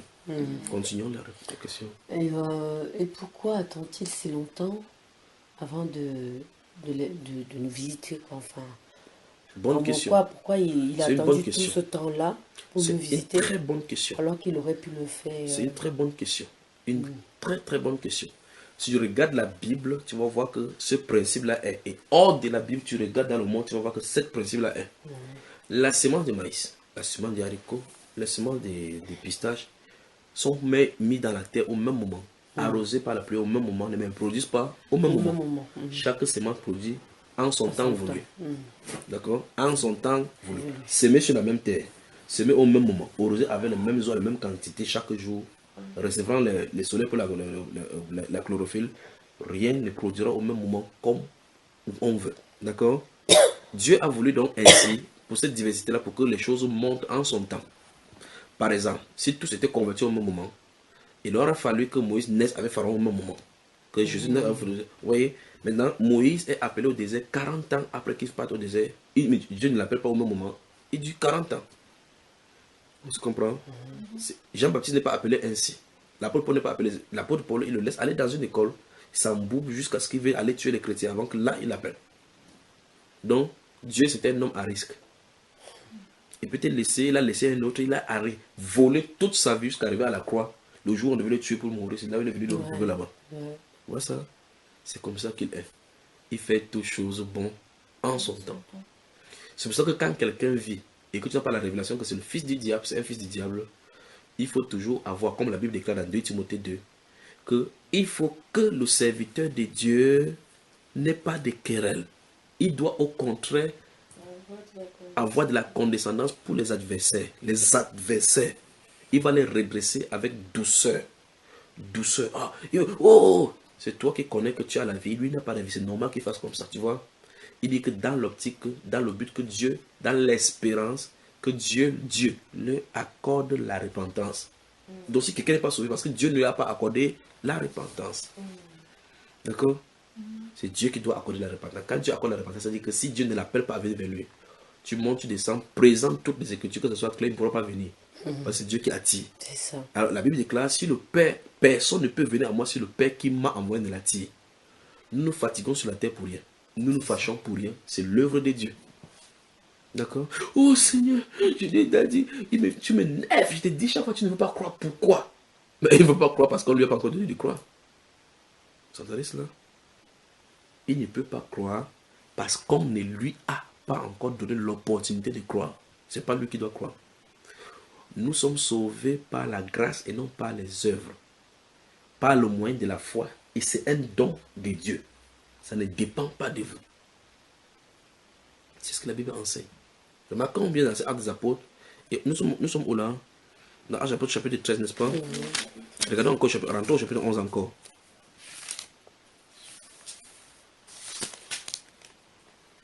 Vous y êtes. Regardez encore le verset 18. Vous-même lisez. Verset 18. Après avoir entendu cela, À haute voix. après avoir entendu cela, ils se calmèrent et ils glorifièrent Dieu en disant, Dieu a donc accordé la repentance aussi aux païens afin qu'ils aient la vie. Qui a accordé? Qui a accordé? Dieu. Quand ils ont entendu l'apôtre Pierre finir d'expliquer, ils disent, waouh, Dieu a donc accordé la repentance aux païens afin qu'ils aient la vie. Sans repentance, c'est fini. Il dit, c'est eux aussi, ceux qui réagissent, ils disent, ah, donc Dieu a donc accordé la repentance aux païens afin qu'ils aient la vie. Vous voyez? Donc, c'est Dieu qui doit accorder la repentance. Si Dieu n'accorde pas la repentance, prêche comme tu veux. Mais quand Dieu veut sauver, personne, il met les circonstances. Lorsque tu finis et que cette personne est sauvée, si tu restes derrière, tu analyses, tu vas voir que tout était mis en place et tu vas voir qu'un être suprême a mis tout en place. Tout en place.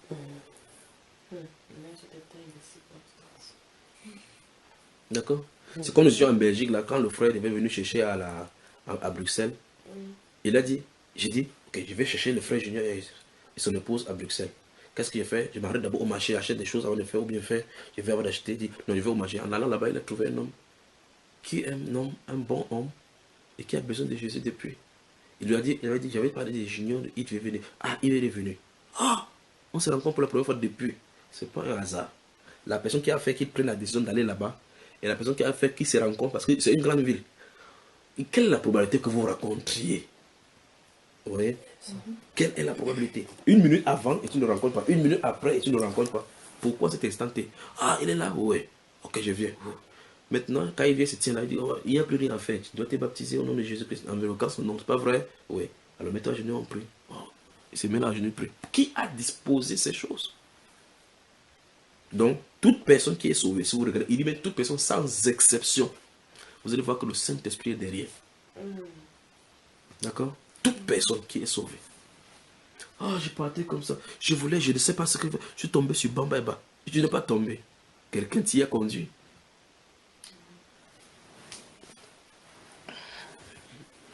Quand Dieu ferme accès aux prières, prenez toutes les Bibles. Faites votre matelas avec les versets bibliques. Écrivez ça au mur, vous ne serez pas sauvé. Faites le cercueil en écrivant les versets bibliques dedans, que je combatte du bon combat. Ici, on appelle plus ça le cercueil, c'est le char d'Élie. Tu ne m'entreras pas dessus, jamais. Vous voyez cela? Même si tu prends l'eau de Jourdain, on t'intègre là-dedans, ça ne marchera pas. Tu prends l'huile d'olive d'Israël, ça ne marchera pas. Quand Dieu ferme accès, quand il ferme accès, quand un homme prie et qu'il n'y a pas de repentance, oubliez. C'est pour ça qu'il faut vérifier que la paix est sur le cœur. La paix de Christ est sur le cœur. Ce n'est pas sur le cœur, oubliez. Jusqu'à ce que la paix vienne. Il a bien dit là tout à l'heure, je vous laisse ma paix. Amen. Voilà. Maman. Il sera minuit dans 4 minutes ici aux Pays-Bas. On peut continuer. Non, c'est pas une question. Hein. C'est parce que toi, tu roules demain. Hein. C'est ça. Parce que tu roules demain et on ne doit pas quitter ici après 10 heures. Quel type de loi que le Seigneur Jésus est venu pour accomplir? dans le Nouveau Testament. Voilà. Car il est écrit qu'il est venu pour accomplir, non pas pour abolir. Pardon? On a... Quel type de loi Oui. que le Seigneur est venu pour accomplir dans le Nouveau Testament? Bonne question. Car il est écrit qu'il est venu pour accomplir, non, et non pour abolir. Pour abolir. Bonne question. Quel Bon, type alors, de loi? Non? quel type de loi? Allons-y à la principale. Hébreu. Le livre d'Hébreu.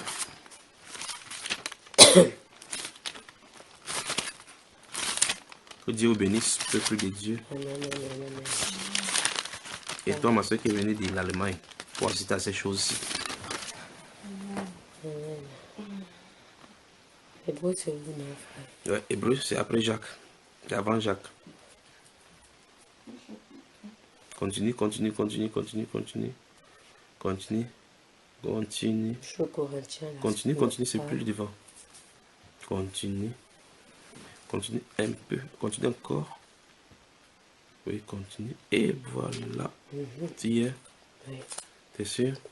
Oui. Hébreu chapitre 10.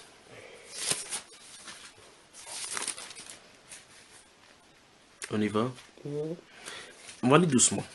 Et nous allons découvrir ce qu'il en est.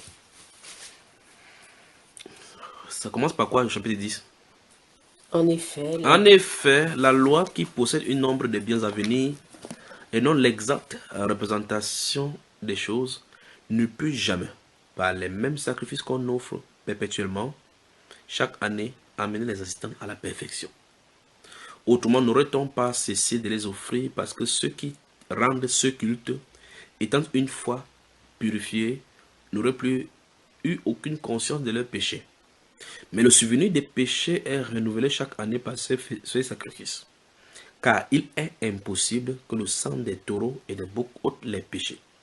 C'est pourquoi Christ, entrant dans le monde, dit: Tu n'as voulu ni sacrifice ni offrande, mais tu m'as formé un corps. Tu n'as agréé ni holocauste ni sacrifice pour le péché. Alors j'ai dit: Voici, je viens. Enfin, dans le rouleau du livre, il est question de moi, pour faire, ô Dieu, ta volonté.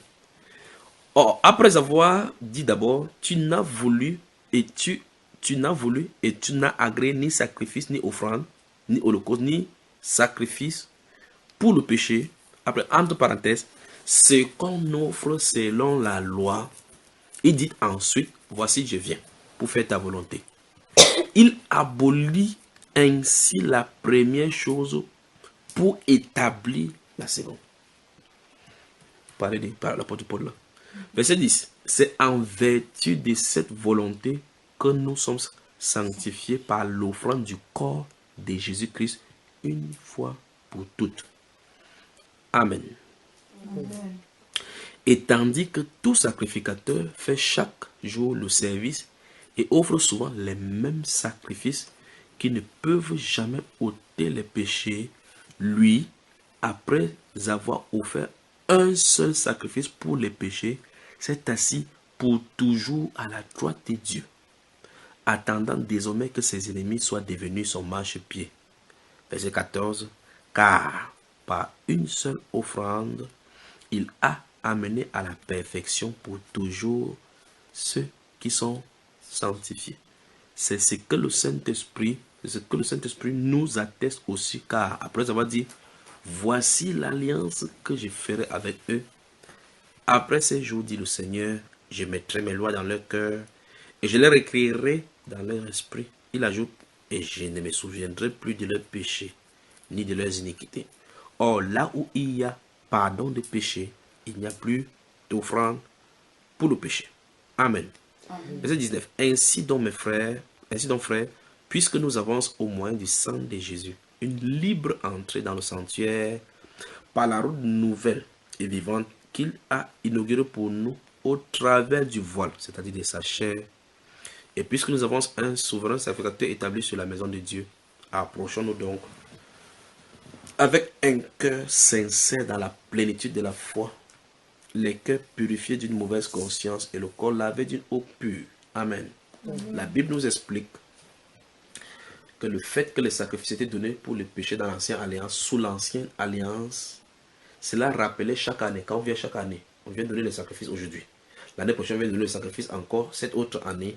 Ces sacrifices-là montrent que le péché d'avant est encore dans notre conscience. Et donc, le Christ en venant, voyant cette répétition, a dit, je viens pour faire la volonté. Quelle est la volonté de Dieu? Il faut que le péché soit ôté. D'accord? Il s'en vertu cette volonté-là que nous sommes déjà sanctifiés. D'accord? Alors, on dit, il abolit ainsi la première pour établir la seconde. Tu as vu cela? Il est venu donc accomplir la loi parfaite, la loi pour ôter le péché. À la croix, il dit, tout est accompli. Il a accompli ce que la volonté de Dieu voulait, ce que Dieu exige. D'accord? Donc, si on restait sous la loi, c'est pour ça que sous la loi, on ne peut pas être sauvé. Sous la loi, vous faites les choses, un t'attrape, il faut que tu ne pas faire les sacrifices. Un t'attrape, or par Christ, une fois pour toutes, il a amené par élection tout cela qu'il a sauvé. Donc Christ a accompli la volonté parfaite de Dieu, c'est la volonté là. Comme Dieu a voulu ni sacrifice ni holocauste, Dieu lui a formé un corps. Amen. Je suis à votre service, peuple du Pays-Bas, de la Hollande, Néerlande. Dans Dutch, on va partir dans Dutch, si vous me permettez. Oui. Deutéronome. Oui. 28, verset 65. Deutéronome chapitre 28, verset 65. Oui. Le verset 65 de Deutéronome 28, parlant des malédictions et des bénédictions. 28. Verset 60. 65. Verset 65 à 68.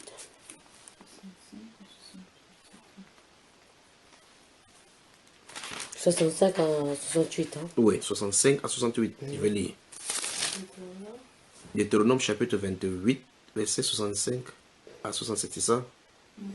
L'Éternel, c'est ça? Parmi ces nations, tu ne seras pas tranquille et tu n'auras pas un lieu de repos, c'est ça? Tu n'auras pas un lieu de repos pour la plante de tes pieds. L'Éternel rendra ton cœur agité, tes yeux languissants, ton âme souffrante. Ta vie sera comme en suspens devant toi. Tu trembleras la nuit et le jour. Tu douteras de ton existence dans l'effroi qui remplira ton cœur et en présence de ce que tes yeux verront. Tu diras le matin, puisse le soir être là. Et tu diras le soir, puisse le matin être là. Et enfin, verset 68. Et l'Éternel te ramènera sur des navires en Égypte et tu feras ce chemin dont je t'avais dit. Tu ne le verras point plus. Là, vous vous offrirez en vente à vos ennemis comme esclaves et comme servantes et il n'y aura personne pour vous acheter. Amen. Amen. Alors voici la question. L'Éternel énumère toutes ces malédictions qui arriveraient au peuple d'Israël en cas de désobéissance, etc. Est-ce pour cela que aujourd'hui, ce pays justement d'Israël est toujours aussi, enfin avec tout ce qui arrive, est-ce que c'est pour ça que voilà. Est-ce que c'est pour ça qu'ils sont toujours pas en paix, ils sont toujours en guerre, ils sont, enfin voilà quoi. Absolument. En fait, c'est l'une des parties. C'est l'une des parties. Ce n'est que là tu as lu un apostrophe de cela.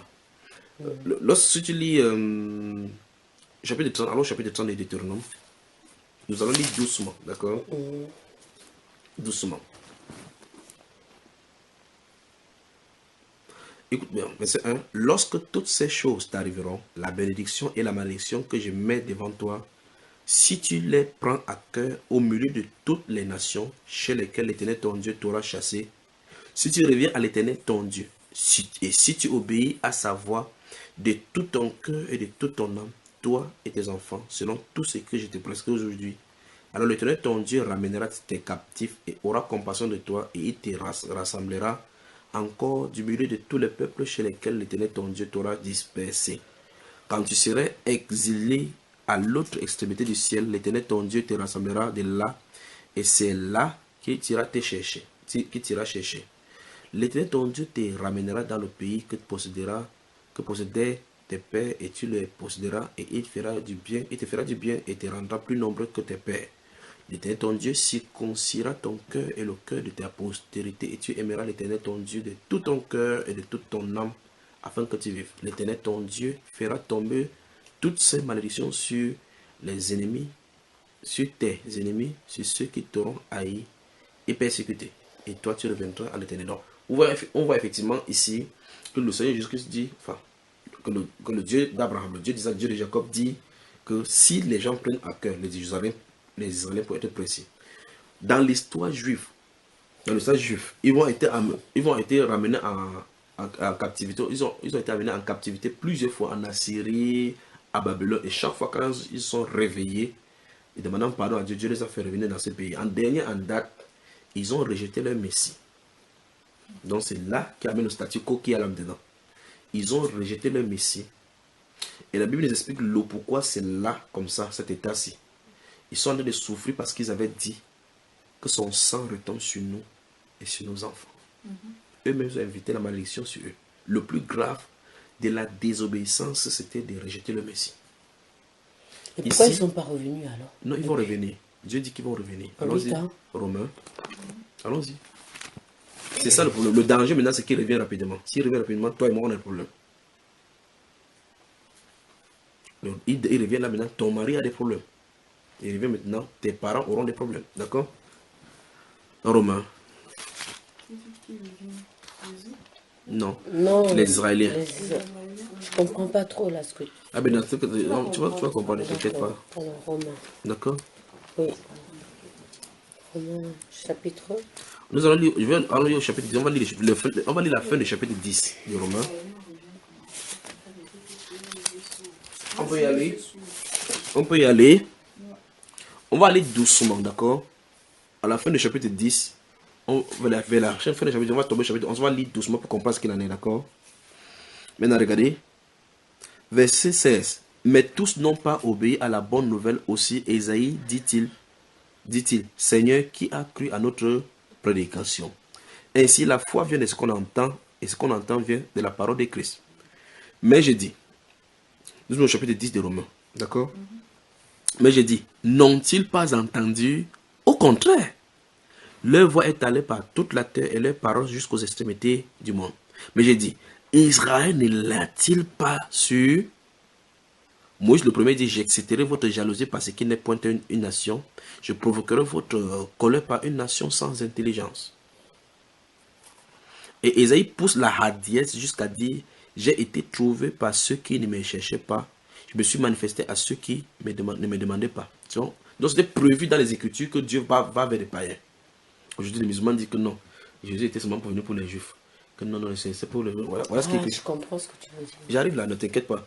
Et la Bible dit que l'apôtre Paul de prendre les extraits des prophéties pour dire que les prophètes prophétisaient dès longtemps avant que, en fait, c'était prévu que les Juifs rejettent pour que ça aille quelque part. Donc il dit ici, verset 20, et il pousse la hardiesse jusqu'à dire, j'ai été trouvé par ceux qui ne me cherchaient pas.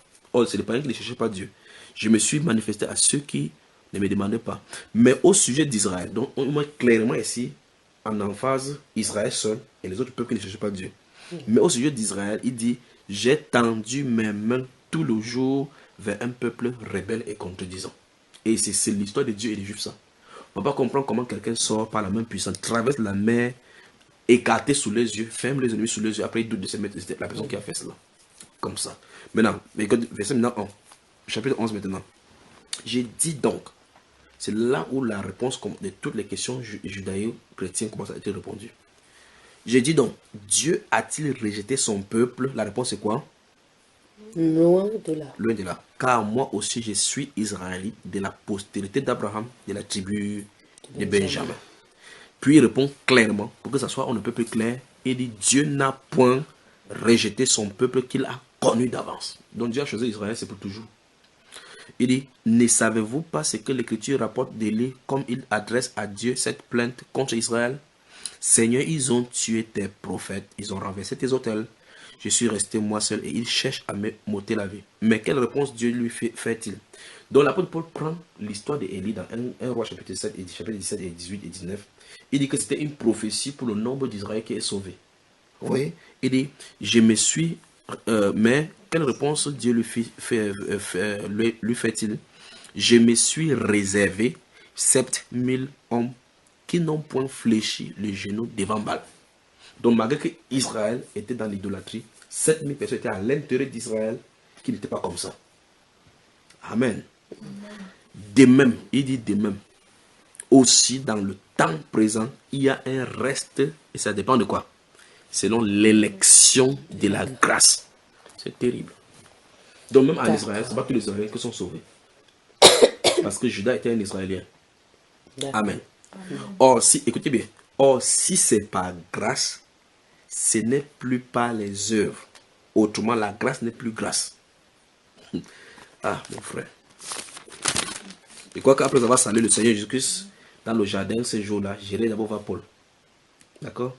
On va causer lui et moi. Les œuvres, il dit, si c'est pas, il dit, et si c'est pas les œuvres, ce n'est plus une grâce. Donc si quelqu'un doit faire quelque chose pour te sauver, c'est que ce n'est plus la grâce. Autrement, l'œuvre n'est plus une œuvre. Ok. Après il dit, quoi donc? C'est qu'Israël cherche, il ne l'a pas obtenu, mais l'élection l'a obtenu. Tandis que les autres ont été endurcis. Les autres, ça ce sont les païens. Les autres ont été endurcis, selon qu'il est écrit, Dieu leur a donné un esprit d'assouplissement, des yeux pour ne point voir, des oreilles pour ne point entendre jusqu'à ce jour. Vous avez vu, qui leur a donné ça? Ok.